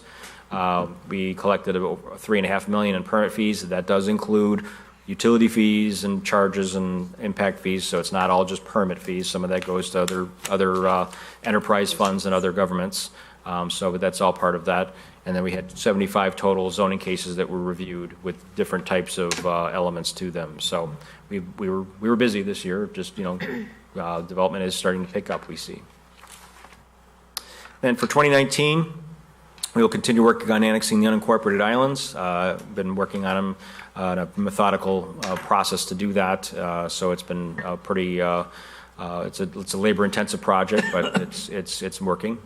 We intend to try and renew the boundary agreements with North Aurora and Sugar Grove. We've had initial discussions with both communities. I think we've had some concept of where the line should be, but the next step would be to come to you just to talk about the line to make sure you are comfortable with what's being proposed. And then after that, then we have to go through a hearing process and everything else for us to adopt the actual boundary agreement lines. So that'll be coming forward soon. We'll be continuing to work on the strategic plan objectives that we're charged with. We will review and process new development zoning petitions in a timely manner and certainly look at our processes that are involved with that, as that's one of the strategic plan objectives as well. We'll restart the significant downtown building inspecting and rehab program with additional staff. That's the historic buildings that we had reviewed and inspected. A lot of them were in adjudication and other enforcement, and because we had so many of them in that process, we just put the rest of the buildings on hold. Now that we have additional staff, we'll be able to restart that this spring with doing inspections of some additional buildings and try and get those into good shape. We'll review the comprehensive land use plan again and make sure that if there are other areas that are necessary, we'll make suggestions for revisions. We'll propose amendments to the existing zoning map and police properties in the most appropriate zoning classification based on intended and existing land uses. That, as you know, included city properties, but we will probably be rezoning some of these newly annexed properties also because we put them in a default zoning district initially, and then we'll come back and put them in a zoning district that's more appropriate for their use. And we'll continue with targeted rezonings to better match the comprehensive plan surrounding land uses. And that's my presentation. Any questions? With the new building code inspector, obviously one of the big reasons that we all agreed to and approved on that position was the wait time the turnaround time? Have we noticed, or can we, estimate, calculate now what the turnaround time has improved to be, hopefully improved to be? It's still a little early to determine that. We haven't had a lot of massive projects where we could tell some of that, but we have had some change in moving some permits to some of the other staff, that were not doing them originally. So some of the commercial inspections are being done by some of the other inspectors now, as opposed to Jeff. So we're starting to see some change in that. So we haven't done any statistical analysis of that yet, but that is something we can do in the future. And the other thing is the time of the year. He came on board in December, is that correct? November. Late November, and it's right. We're still early in just even his training and everything else is for things. So it's still early to be able to tell that. Yeah. Marty? Two quick things. First one, under addressing housing diversity and rethinking zoning, what is the current thinking in community development for accessory dwelling units? Well, we do allow them in our zoning code already in most of our zoning districts. There's several different types of accessory dwelling units. There's granny flat type things. There's separate accessory units. Obviously, if it's a property that's in a duplex or multi-family zoning district, they could have them there too. So we do allow those in most of our zoning districts already. So I don't know that we have proposed expanding that at all, but we get a handful of them every year. We do allow it under our current zoning code. Yeah, I think there's just a little more considerable talk in the communities about them. It's becoming more known, I guess. So I think as we move forward, people will start considering them. And then part two is do not have a heart attack. Removing minimum parking standards in downtown. What's the current thinking? We haven't had any talk about that, but that is one of the things that's out there in the planning field, and whether or not that makes sense. I think it depends on how. I think the One Washington project will be a good test case to see how some of that will go, because even though we have spaces for that project, but it's also a public garage, I think once we see that in operation, we'll have a better idea of how that would really impact our downtown. And do we need to change the numbers of parking spaces required? I would say probably. Based on our zoning code numbers, I think we probably require quite a bit of parking for multifamily, especially for areas that are downtown. Now, that said, a lot of the places that have downtowns that have low or no parking minimums, they have really good public transit. And so, ours, we have Pace, we have the call and ride, so we do have some transit, but we don't have a train line or a light rail right by that people can just jump on. So that's kind of the trade-off a little bit. But certainly that's something we can look at. So it doesn't give me a heart attack. It's just, it is something that is out there and it's, could be considered. Yeah. But I think that's why going forward, as we're putting more density in the downtown, we're going to need more businesses in the downtown to support people, and we want to make sure the land uses get developed for more economic generation than parking. Right. But then you have places like Walgreens that require, it maybe could be more developer-driven than city required, because they required a certain number of parking spaces right by certain places. Correct. And said, we're not coming if we don't have it. Right. Walgreens, they wanted a minimum of 35 spaces when they came in. That was their line. And Walmart's, they typically want, until recently, they wanted to make sure that nobody had to find a parking space the day after Thanksgiving. They sized their parking lots. That was how they sized them. They've changed some of their philosophies now and said, you know what? We have a lot of parking. We don't necessarily need all this. And so they've actually started in some places to try and sell off some of their parking lot areas for new town developments, some redevelopment, and that type of thing. So there's been some trend of some of that on Walmart's in particular. So I don't know that ours is going to do that, but they do have some vacant land that they could potentially do some other things with. Mark? Yeah, ours are not, our banks are not as bad, so to speak. I know that I was just I was in Romeoville, and there was a Chase that had this enormous parking lot, and all the signs up all over the place, for Chase customers only, and there's probably like 3 cars there. And so And I think our Chase downtown was the same kind of thing. It's so much parking, and so maybe it's more targeted towards whatever the use case is, because not every use case is going to need the same amount just because of the square footage of the building. Exactly, yeah. I mean, if it's something that's more drive-through or walk-in traffic, you know, you don't need nearly as many parking spaces for something like that, yeah. Which brings up, back when we were talking about the strategic plan item, looking at downtown parking and the opportunities for shared parking, depending upon the uses. If they're during the day, that we might use it as public parking in the evenings with some agreement and cooperation. Passed the heart attack test. I know. He's still standing. Anybody else have any questions for Scott?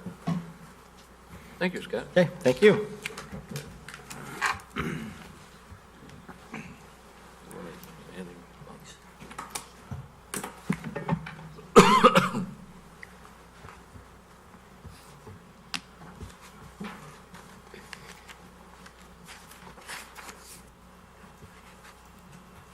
Good evening. It's funny, when I want to talk about parking ratio, Scott does have a heart attack. I don't understand why that is, so I'm glad you're here getting better.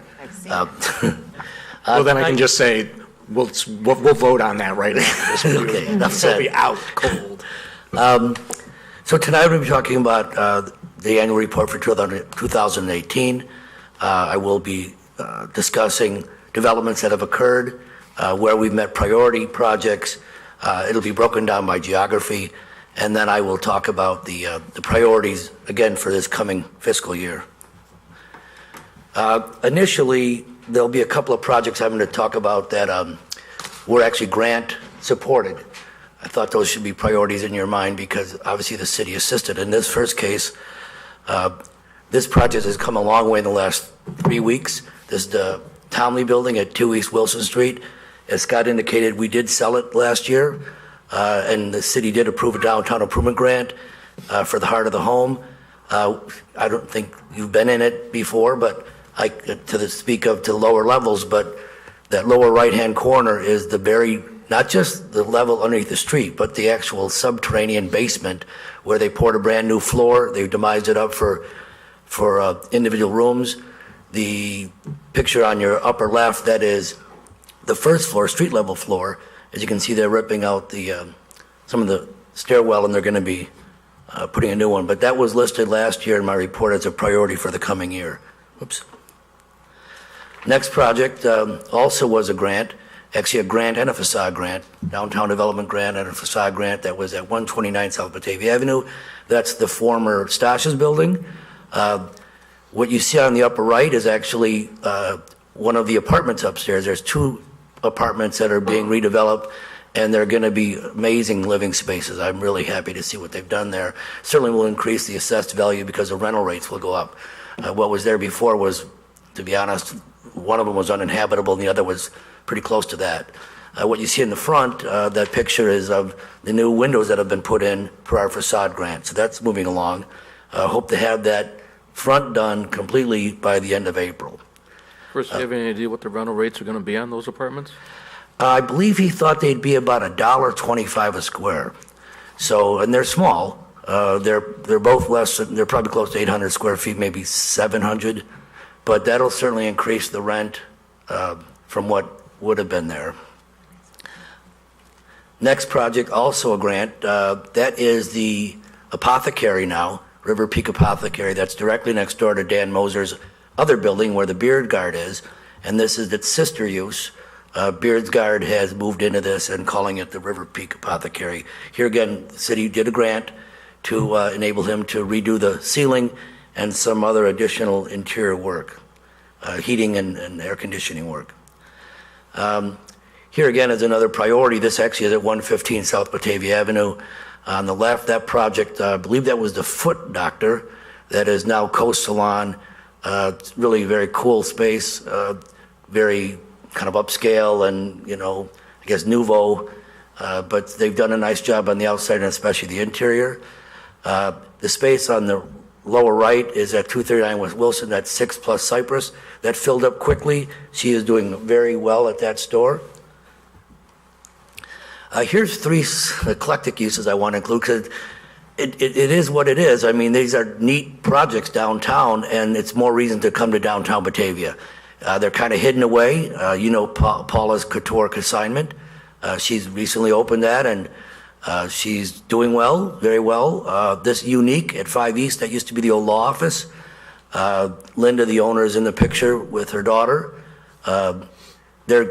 I've talked to her about trying to get a grant for their awning. She didn't realize the grant program even existed, so she'll be coming in this spring to get her better signage. And then my friend down at the bottom, Sal, he runs a Gun Barrel Coffee Shop. Again, kind of a cool use, donates a lot of his profits towards veteran programs. You wouldn't know where it existed, but you got to go behind. It's essentially underneath limestone. You go behind that building, right next to where the Energy City Brewery is, and there's this little coffee shop. So giving them a plug. Big time project here. This is the 5,000 square feet on the west end of the former Walgreens space on your left. As you can see, they're doing the remodeling now. They've opened up the bow ceiling, so that'll be an impressive space. You also probably know that they're having these kind of open garage doors so they can open them up based on the season, kind of outdoor seating, but even the seating that's indoors will be, kind of synergy with the outside. And of course, Aquaviva reopened, or I should say the restaurant opened, and this was its first year out. They plan on doing that patio out front yet. More new tenants. Oak and Swine is going to be in the space where the accounting office was, Sage Accounting.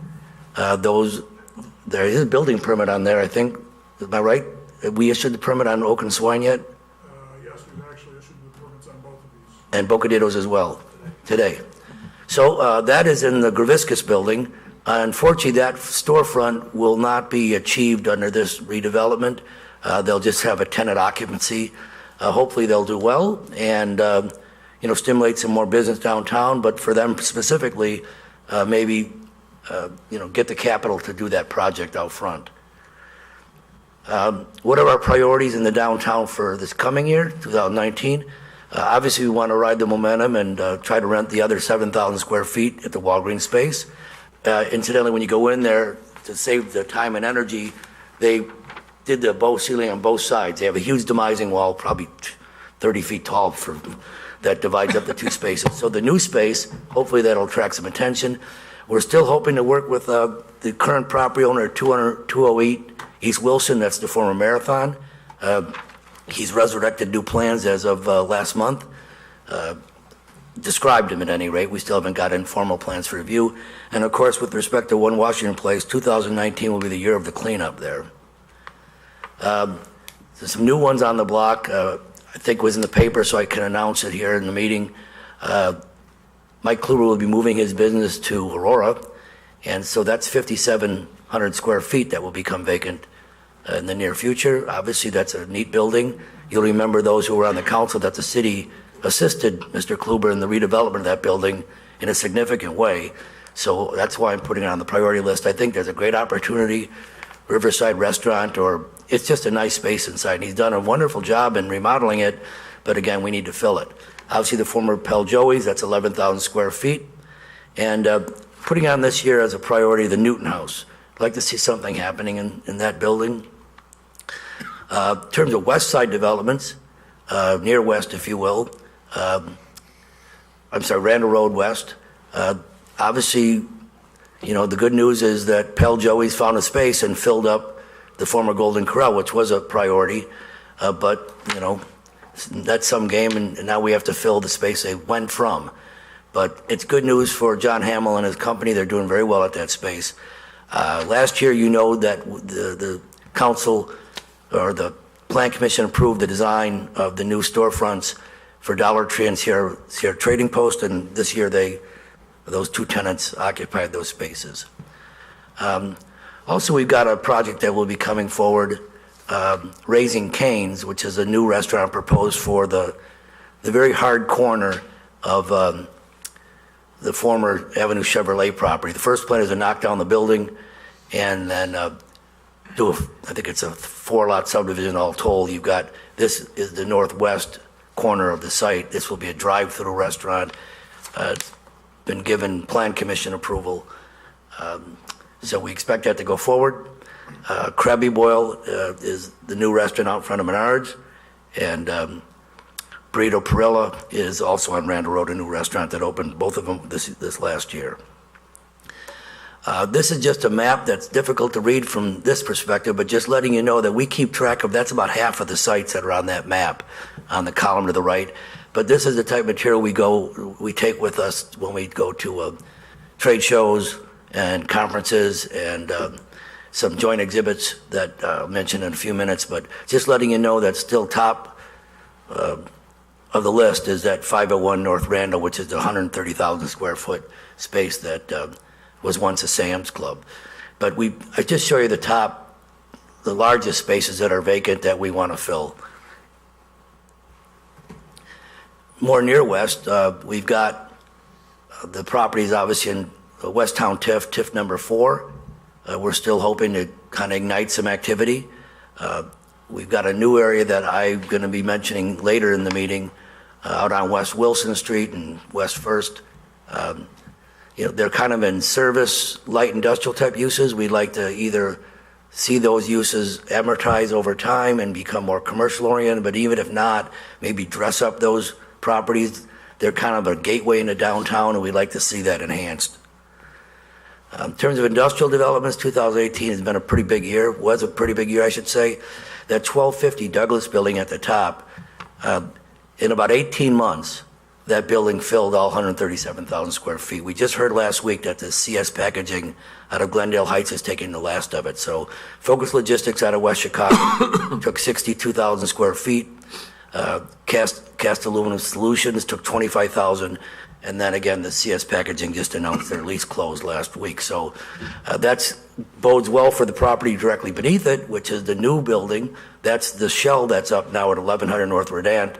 That also was built as a spec building without any tenants lined up, although I'm hearing that they're coming close and fairly imminent for their first lease on that building. But obviously supply and demand, the 1250 building, which was a priority to fill, filled out, and so now this property becomes more valuable. There's such a demand for light industrial and warehousing space that these are well situated. Also, in terms of what's happened this year, you know about the 950, that was the former Rubicon building, that also was a stated priority last year. All 134,000 square feet were being filled by Alpha Gamma. You'll remember the city approved an incentive where we allowed for reduced electric rates early on as a way to incentivize not just they're filling the space, but also to buy the building. So they negotiated a lease to purchase with the intent of purchasing the building within the first 3 to 5 years. That gives them another extended 12 months on the rate reduction, and they're a big user. And the 650 North Verdant building, that's a new occupant. They bought the building, Blue Peak Tent. That was a nice sale, filled a 40,000 square foot building that happened last year as well. A couple others, the 1160 Pearson building is a really big building, but they filled 182,000 square feet last year with Vedi, and I know I saw some of you at the ribbon cutting and Blue Wave, which is kind of an expansion of existing business out of St. Charles, and they seem to want more space every time you talk to them, so that's doing very well. And also the MCOR building, the former MCOR building sold last year. That's a big building. SD Wheels is coming in there out of St. Charles. So again, almost 200,000 square feet of occupancy from what was otherwise a vacant building.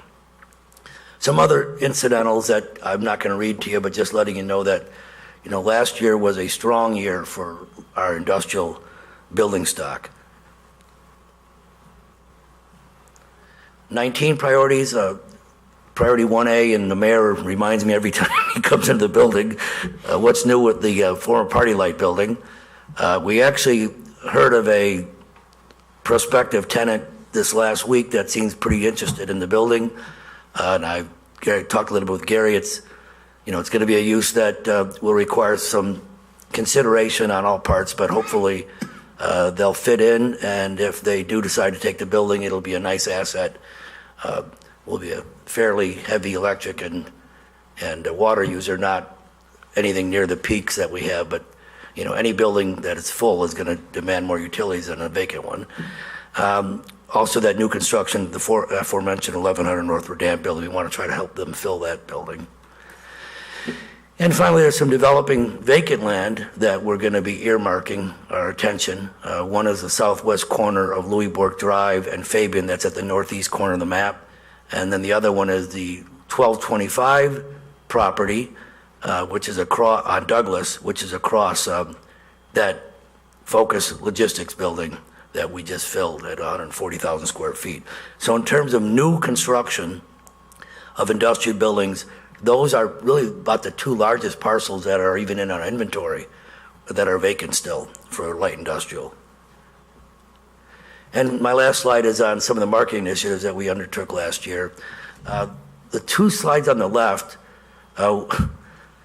we went to a conference, Anthony and I, and we, for an extra few $100, we became a sponsor, and that put us in the brochure material, but also in kind of a rotating image on the slides that are above the speakers panel. It's kind of panel is cut off, but our logo showed up about every 30 seconds or every 40 seconds. So, no other community was doing that, so that was kind of cool, And you can see this is from an 8th grade science project below it.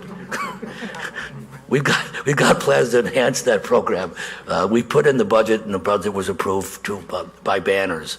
But when you get up close, the material is helpful. What you got on those charts are available spaces for mixed-use redevelopment, Randall Road and downtown.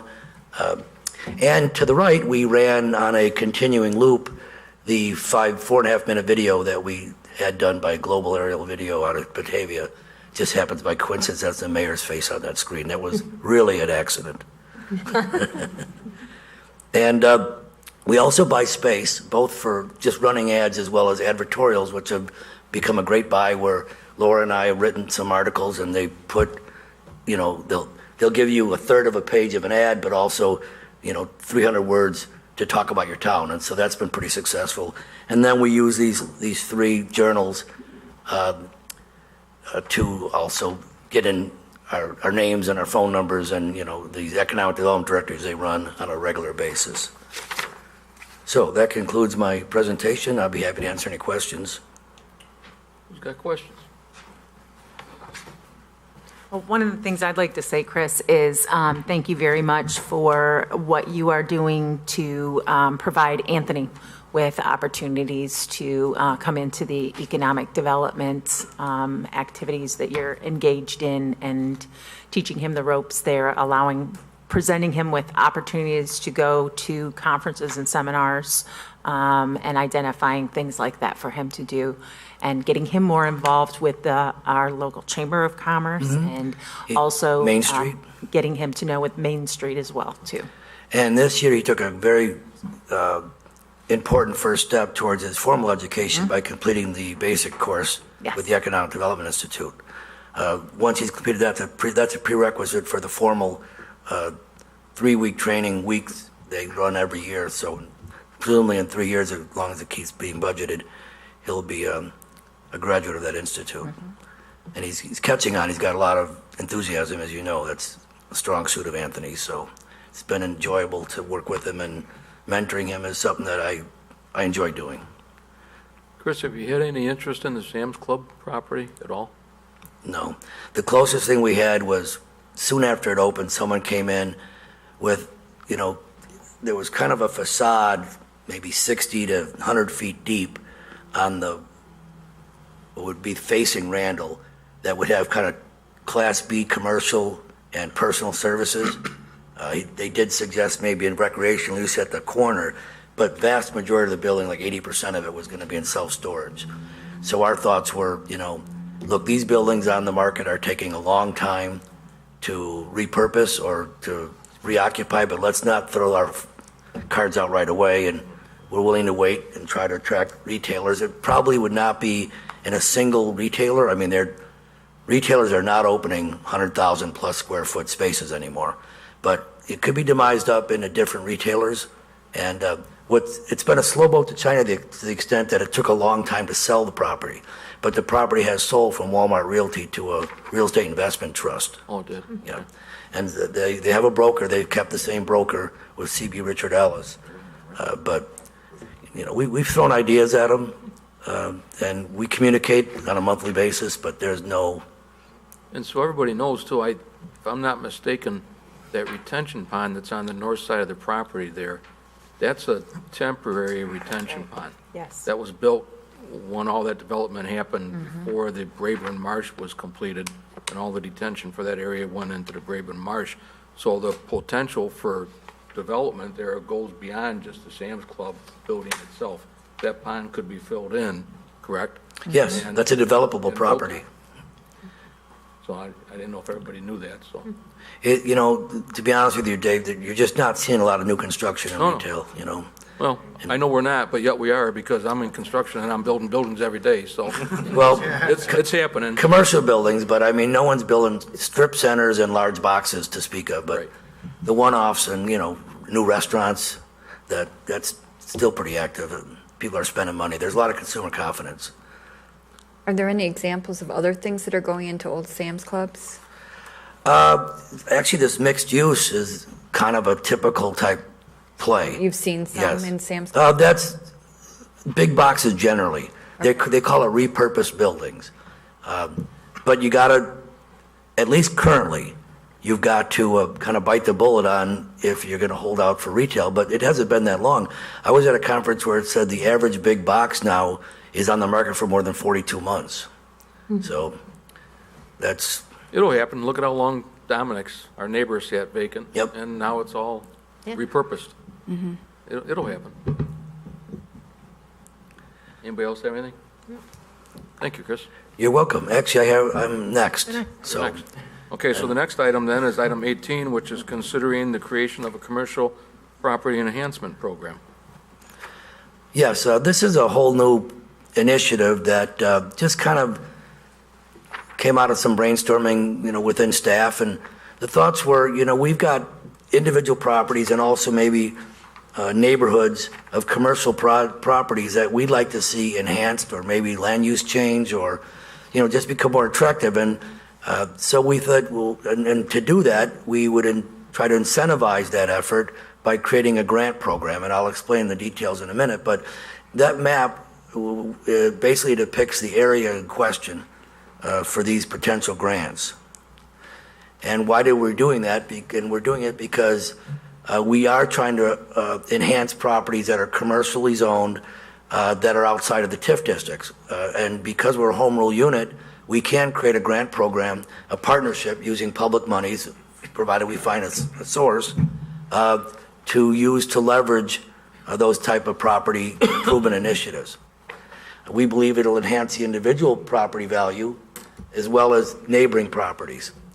Also, it's kind of an interesting use of public monies that will enhance the property tax revenues, not just like in the case of TIF to the TIF district, but it actually would enhance property tax revenues to all the taxing bodies. So for a long period of time in a TIF, only the TIF district benefits from the increased assessed values. But in the case of this project proposal, new assessed value and resulting tax revenues would be distributed to all the taxing districts right off the bat. So we think it is a nice community-wide proposal. To give you an idea of the geography, what you see in the yellow are the existing TIF districts. And what you see in the kind of boundary, what we were calling a 500-foot radius of the TIF districts, in the middle of town, those aggregates TIF districts 1, 3, and 5, those active TIFs. You take a 500-foot boundary around those TIF districts, and where the properties are commercially zoned, which you'll see by the colors, those properties could be eligible for applying for a grant. We're also trying to consider stretching beyond 500 feet to get at these gateways. So as you're coming to downtown, you know, you want to be able to see things that show you that this is a town where people care about their properties, their buildings look good, where possible landscaping is looking good. So we're calling these the gateways or commercial corridors. There are 4 of them. They run up Washington to what all the way to where Scott was mentioning, the commercial uses up there around 25. This may in fact incentivize people that are not currently within the city boundaries to annex because they could see some economic benefit and bring them into the city corporate boundaries.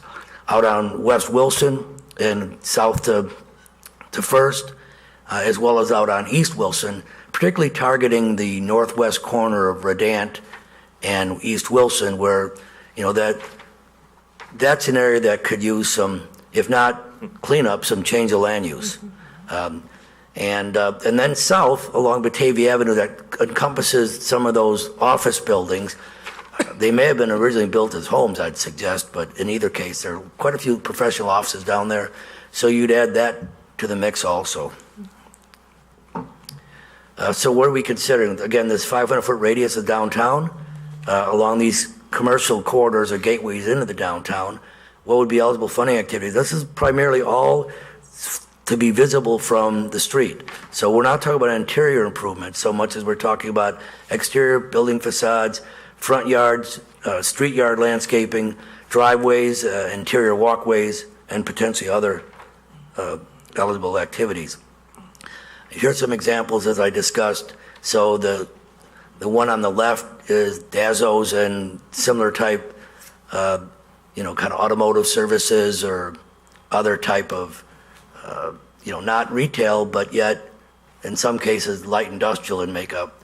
And then of course out on West Wilson, you've got that corner at Van Nortwick where, the Northwest, it just developed as, HVAC type guys and, service contractors. And, those aren't bad uses. And the property owners are pretty good about keeping their properties up, but maybe there's something else they could do if they were incentivized.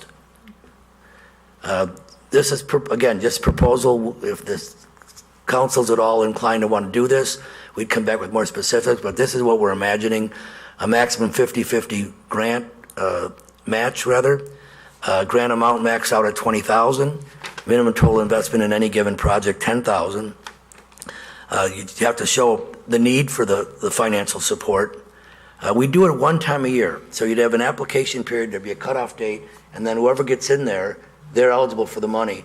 And if you don't, you wait next year and do your application. And that's due, we're using May 1st as an example for this, for discussion's sake at any rate. And then we could actually look at the applications and judge them against each other, because we're hoping to get more applications for more funds than would be available, and then have competitive ranking. And some of the metrics I thought about was, what's the impact on the property itself? What's the impact on the neighboring properties? What's the overall value of the project itself? What's the percentage of leverage? How much are they putting in versus what the city would match with? So, 1-to-1 isn't very attractive. It meets the minimum. But for every, $1 they put, every $3 they put in, they're requesting $1 from the city. That kind of maximizes the use of the city's money. Also, what's the property's status with respect to the retail sales coming out of that site? That would maybe be considered a reason to choose one project request over another. And also, in some cases, you've got properties out there that are grandfathered, so they're legal, although non-conforming to codes. Maybe it would incentivize someone to bring their property up the code, even though there's no requirement that they do that because they're not in any violation. And what is the proposed funding source? So this is the money that the city was given years ago. I think it was federal dollars that's filtered through the state. That's what I know about CDAP funds. And apparently it's now worth about $296,000. So the state has released all obligations towards what the city can use it for. But, it's for economic development ostensibly. So we're suggesting we use some of the money from that. And what I'm suggesting is maybe we allocate $30,000 for the first year, and maybe we try to run the program at, say, $30,000 a throw for the first 5 years and see how it goes. Now, if we don't attract much interest, then we'll gauge whether it's a relevant program or not. But in either case, that would only use up, even if we ran the program for 5 full years, that would only use up half of that funding. So I thought we'd present this program to you as an idea, see if there's any interest, because we'll be giving away free money, and it is the public's money. But again, we do have authority under our home rule statute, and we've got the money sitting there. And I think it's probably best we use that money for one-off capital improvements versus establishing a program that's going to hire people, and you know how that is. So this is, again, a pilot program. I'd like the council's consideration and direction if you feel that it's worth pursuing.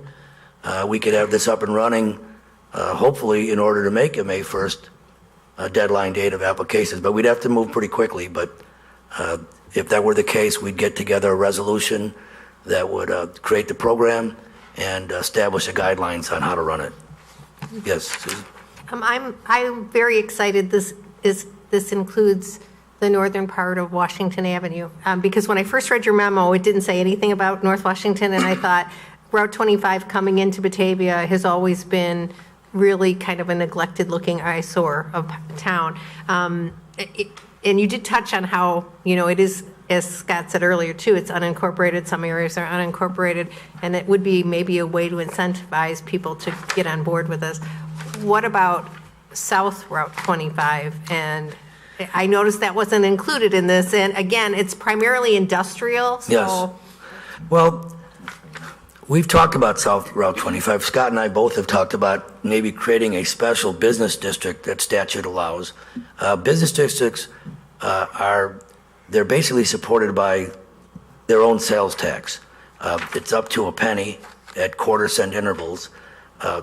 And you can actually have two types of taxes. You can have retail sales tax, but also service occupancy tax. So right now you go get your car fixed and you're going to buy $500 of the $1,000 repair is going to be parts, you pay tax on that. Right. But the other $500 is on labor, there's no tax. Right. Under the business district, you can enact a penny tax. You have to do an eligibility study to prove up. It's not as onerous, incidentally, as the eligibility study for a TIF district. Mm-hmm. But you do have to show some predominance of depreciation of value and that it's not keeping up with the assessed values of the marketplace.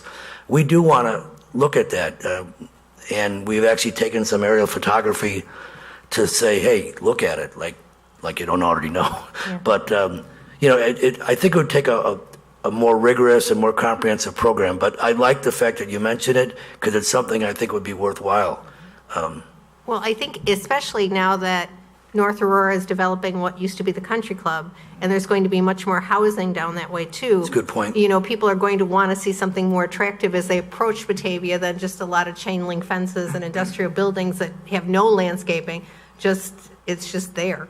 And so I think it might be a really good place to look at it. And I know that service taxes have never been, it's been one of those things that small businesses really tried to fight through the state level. And I know it's not popular, but if it can do something to increase both the look and feel of that area as well as the value of that area, I would definitely, for my limited time here, would consider it. Well, the good news about this tax is that if it were enacted, the only people eligible to receive funds from it are the people that pay into it. Right. So, but again, it's another penny, or, quarter of a cent on the dollar. But, that's something that is targeted. It should be considered in a comprehensive way. To add it to this program, I thought was, within one grant, you could eat up all the money, but, and so big that if you just got one or two properties, it wouldn't have the impact that these smaller areas would. So it's on the radar. Okay, great. Marty? What is CDAP funds? Community Development Assistance Program. And where does that come from? Again, I wish Peggy were here, but I think it came from the old DECA. Yeah. Filtered the money from federal government, wasn't it, Scott? Yeah. There was a loan program that was Microloans. meant, they doled out certain amounts of money to municipalities that applied for it, and we used it to essentially give low-interest loans for the Right. most part, and then we got the money back once the loans were paid. So at some point, they decided to terminate the program, basically just said, municipality, if you're an applicant, or if you own these funds, we're just going to give these to you, and you can do what you want with them. So that's how, and they've been kind of sitting there since then, so we've been, this kind of is a program that Mm-hmm. was thought up to use those funds for an economic development purpose. And that was what the design of it was, why it was given to the city, was for economic development. Sure. Because I can imagine that we're going to hear people saying, why are you taking our tax dollars and giving it to other people? And actually, that's not the case with this funding source. It is money that was obtained not from taxpayers, that is actually going to taxpayers, that is going to help other taxpayers and their surrounding properties. So this is a way that actually taxpayers are getting the money back through home rule. Dan? I generally like the program. Can you scroll back a few pages to the map that shows all the different properties? The reason I ask is because there are a lot of residential properties that are inside of this. Does that mean it is staff's opinion or is the city's opinion that these properties will eventually, 50, 100 years from now, become commercial properties? No, I don't think so. I mean, maybe closer to the downtown, they may easily transition into office uses. The intent is not to run out the residential. You know, it'd be great if we had longer quarters of commercial activity, but I think our focus is on the downtown. And then as demand for more space, you know, rises, you know, there could be some transition. But right now, the reason we have colors there is to show you what are the entitlements. Those are the only areas that are zoned commercial. So if you don't see any colors in those areas, those are residential. They would not be eligible unless it is zoned. Right, they're not eligible. Gotcha. Nick? Can you re-explain how the proven financial need? Yeah, that needs to be further studied. You know, I will tell you that unlike a TIF district, and this is philosophical on my part, but I've been doing this for a long time, and I believe there's enough people that believe the same thing, that once you create a TIF district, you've done so through this eligibility study, and it says that this area, including all the properties within it, is eligible for TIF designation because people are not using private investment to upgrade their properties, and it's going to further depreciate if we don't do something, right? And so if a property is within the TIF, when you do a formal study about but for the city's assistance, you can say by extension, particularly on the smaller grants, I mean, you don't want, in my view, to have them spend $6,000, $7,000, $8,000 on a pro forma and a gap analysis, and then have us spend about the same to review it for $10,000 seems like spinning your wheels. This area is not designated a TIF, so there's no underlying assumption that the property needs incentive money to redevelop. So we have to look at that, and I think one of the things I would suggest is that we look at that leverage big time. So I'll give you an example, the HAPL that was in the last presentation. The city, over the course of 2 years, granted him $40,000, but he spent over $400,000 in investment on that between the acquisition and the remodel. So to me, he's asking, he got 10%, you know, of the project cost. Did he absolutely need it? Could he have done it for $360,000? I don't know, but I did sit with him before he bought the property, and in a room with Bill McGrath, he said, I got to have some help to make this project work, or I can't undertake it. Our thoughts were, dude, anything to get Stosh property redeveloped, right? So that was an easier play. Some of these were, hey, you know what? I'd like to dress up my building. I'd like to landscape, but I'm not a retailer. You know, guys don't go by my shop and say, oh, by the way, can you put in a heater and an air conditioning unit, you know? It's not like he needs to look attractive. He's a destination location, so there's no compelling reason for him to make, him as a generic use, to make their building and property attractive. But this might cause that to happen, whereas otherwise they wouldn't spend cent one because some of their customers they never even see. Well, I get that, and that's why I asked, because if there's incentive for us, there's incentive for us. I didn't know if you planned on going into their financials and say, is there a proven need here? Because I there think might just be a lack of desire.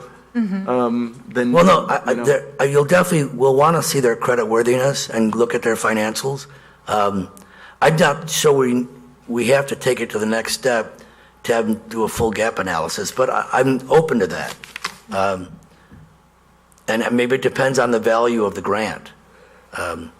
But yeah, definitely we'll see if there's, if some guy's just stocking away all his profits and could care less about the way his property looks, I wouldn't feel too compelled to assist him. Right. Chris, if you get the green light on this, I'm a little bit concerned. You brought up one issue tonight with your presentation on what was a priority and such, and the store over on East Wilson Street that you said they didn't even realize that we had a grant program. Okay, so you made them aware of this, and they're maybe going to be doing an awning or whatever. And then the property right down here on the corner, on the southeast corner of Island Avenue and Wilson Street that we just approved a grant there for that front door. They weren't aware that there was a grant program either when they were doing the windows. So I'm wondering, looking forward, if there's something more we can do to make the people that are eligible for grants aware of the ones that we already have existing. And then if you go forward with this program, what are you going to do to make sure that those people are aware of what is now available to them? Well, we can partner up better probably with our Main Street and Chamber. But I will say many of the grant application requests, sometimes they don't turn into an application, but they want to chat about it. They first learn from Main Street. Because when they'll small business, they talk to Main Street, they didn't call the city, they just talked to Main Street, and they go, look, the city has this program in place. So that's helped us get the word out. But you're right, we can always better educate our existing businesses. Yeah, I'm just wondering if there isn't just a simple brochure that could be made up for each grant.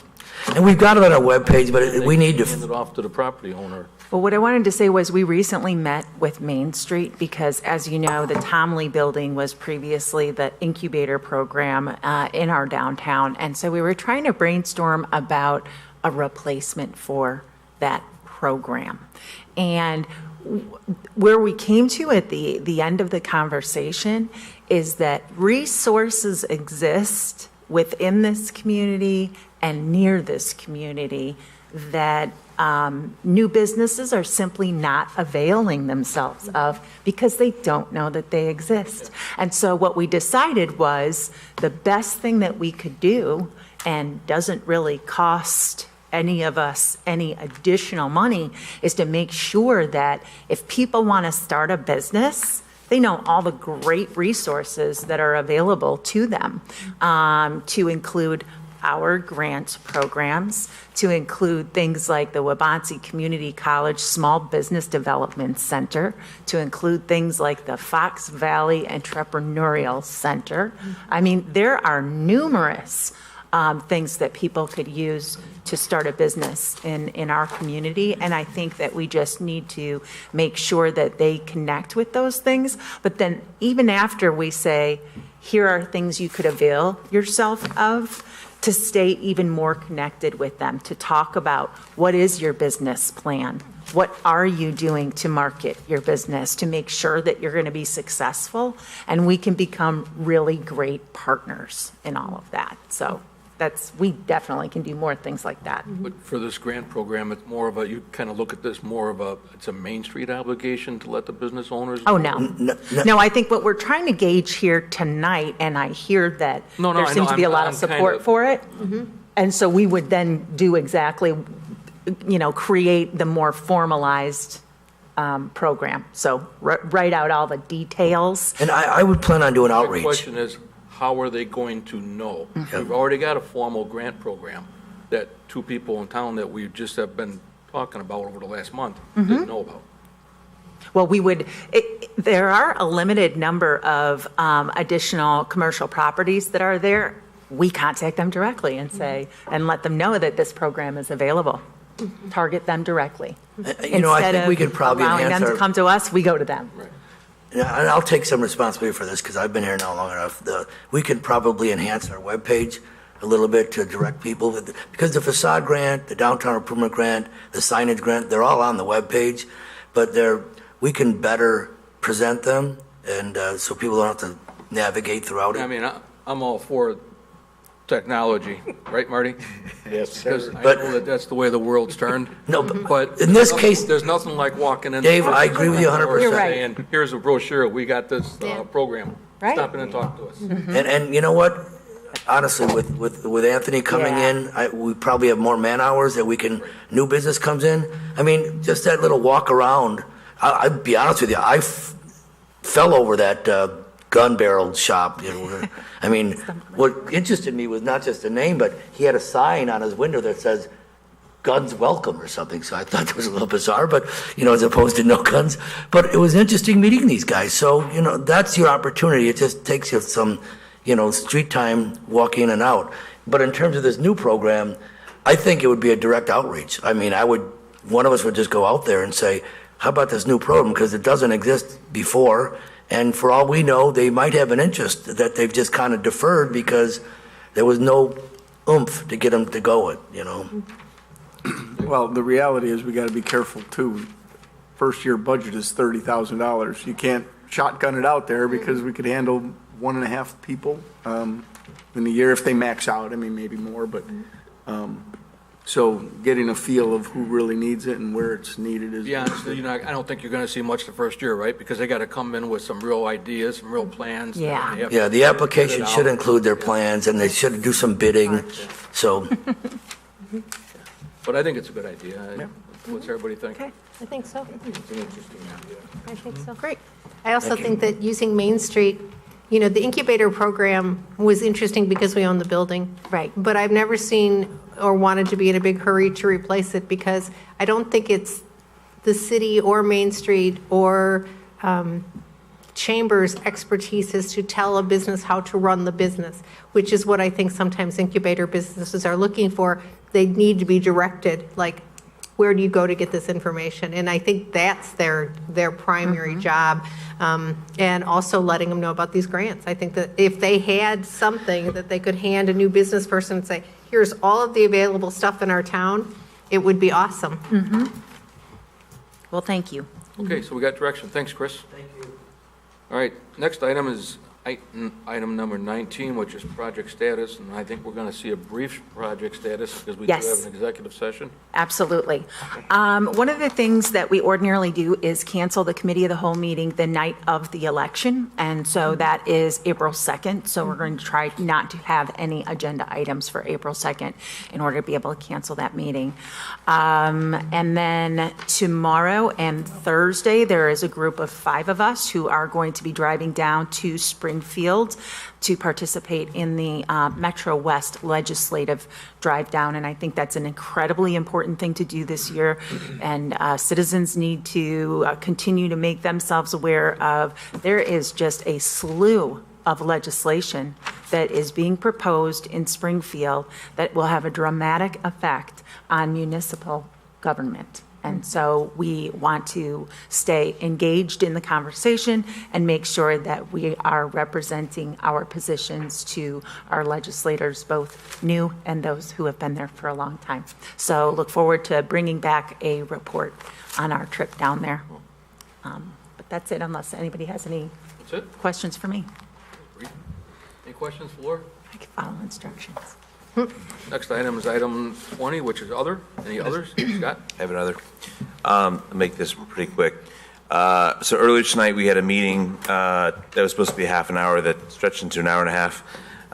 For those that live along Mahoney Creek, as you know, there's been significant issues with easement maintenance over the years, and the city wanted to have an informational meeting. But what that meant and the implications it had, so we had 50 to 60 people, which was pretty big turnout. I'll express some concern for the role of the city in the conveyance of the creek, and then what the citizens' role should be, as well as concerns over the methodology of the mitigation, how it should be done. And I thought it was a great meeting, and I really appreciate everyone who came out for it. But what really came out of it was a need for a vision for Mahoney Creek from Kirk to the river. And while we have plans for mitigation as it goes, but we don't have an overall plan that can be communicated on a consistent basis to the citizens. And I just thought it was great. There was a lot of people that wanted to get involved, but I'm just looking for another alderman to stand with me to kind of help with staff, instruct staff to start creating an overall vision for the creek itself. We have plans. We just need to get it together in a way to be able to communicate to those, because I think what we heard tonight was they just wanted to hear what was going on. They have their own little fiefdom that they have to deal with, but they don't know what's going on upstream. They don't, so a lot of this stuff was new to them as far as what they heard with things that were going on. So, but I would just like to, really create a plan that can be communicated, put it on the website so people know what's going on. That's really beyond staff's expertise. Now you're getting into stream bank stabilization and naturalization. That really is probably more appropriate for a budget discussion item. Okay. That might be a six-figure study. So. And at the same time, I think it was a great conversation that we had tonight, and I thank you for assisting with the facilitation of that. I think what came out from that discussion is that they realize now that what the city is doing with regard to Mahoney Creek, and Gary said several times, our plan is to put out fires. We don't have that comprehensive plan. What goes along with the comprehensive plan is a commitment to we're going to be doing things in order to improve the condition of it. So similar to all of the other projects of this nature that have become part of our strategic action plan, along with that conversation, we should determine a ballpark figure of what implementing that plan is going to be and determine a way of funding that so that we don't do that, six-figure study and then we don't have the financial plan that should go along with that to be able to do it. Just to kind of push against that a little bit, I'm not looking for a full comprehensive plan. I'm looking for a communications plan of how to get people involved and how just for things that are going on. Okay. The different ways, the different times we're going in to mitigate these different hot spots. So, I mean, that's what I'm looking for. Okay, Because I think that's conservation. No, yeah, I mean, that'd be great to be able to do that. I mean, that's. Our communications plan is something at the staff level we can. Yes. Absolutely. Because that's what I heard tonight, where people were just frustrated because they didn't know what was going on. They didn't know who to talk to. Some people did, but, but for the most part, I thought it was a great meeting. Yeah. Yeah, it was good. Dan, did you have something? I'll just say briefly, Gary, you brought up the cost of what the study would be. Wasn't there a homeowner that spent just about that much money just to stabilize their own singular property? It was like about $100,000 for like 60 feet of creek. There's some homeowners who have spent a lot of money on their properties out there, yes. They put a big old house right on the creek. Yeah, okay. Mark? Can we look into the backstory is, I guess there was a fire truck that was recently at the condos, and they were parked there, and then there were people parked on the street on the west side of North Water. So then anybody trying to get out of that neighborhood was stuck. Since you can't go up to Batavia Avenue, now they're stuck because there's a car there. They were able to get the car moved, I guess, but I don't know if we should look at the possibility of no parking on the west side of North Water near the condos.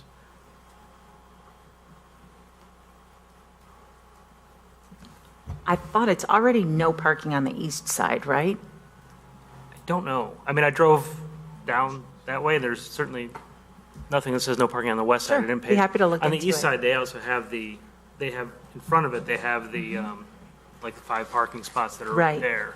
But then people can park right across from it, and there's a fire truck there, so now nobody can leave their neighborhood. Got it. Anything else? Okay, done with others, so we're going to now go into executive session for the purpose of discussion of personnel. Need a motion? So moved. Motion by Chancellor, second by Salvati. All in favor? Aye. Wow, look at that speed walker.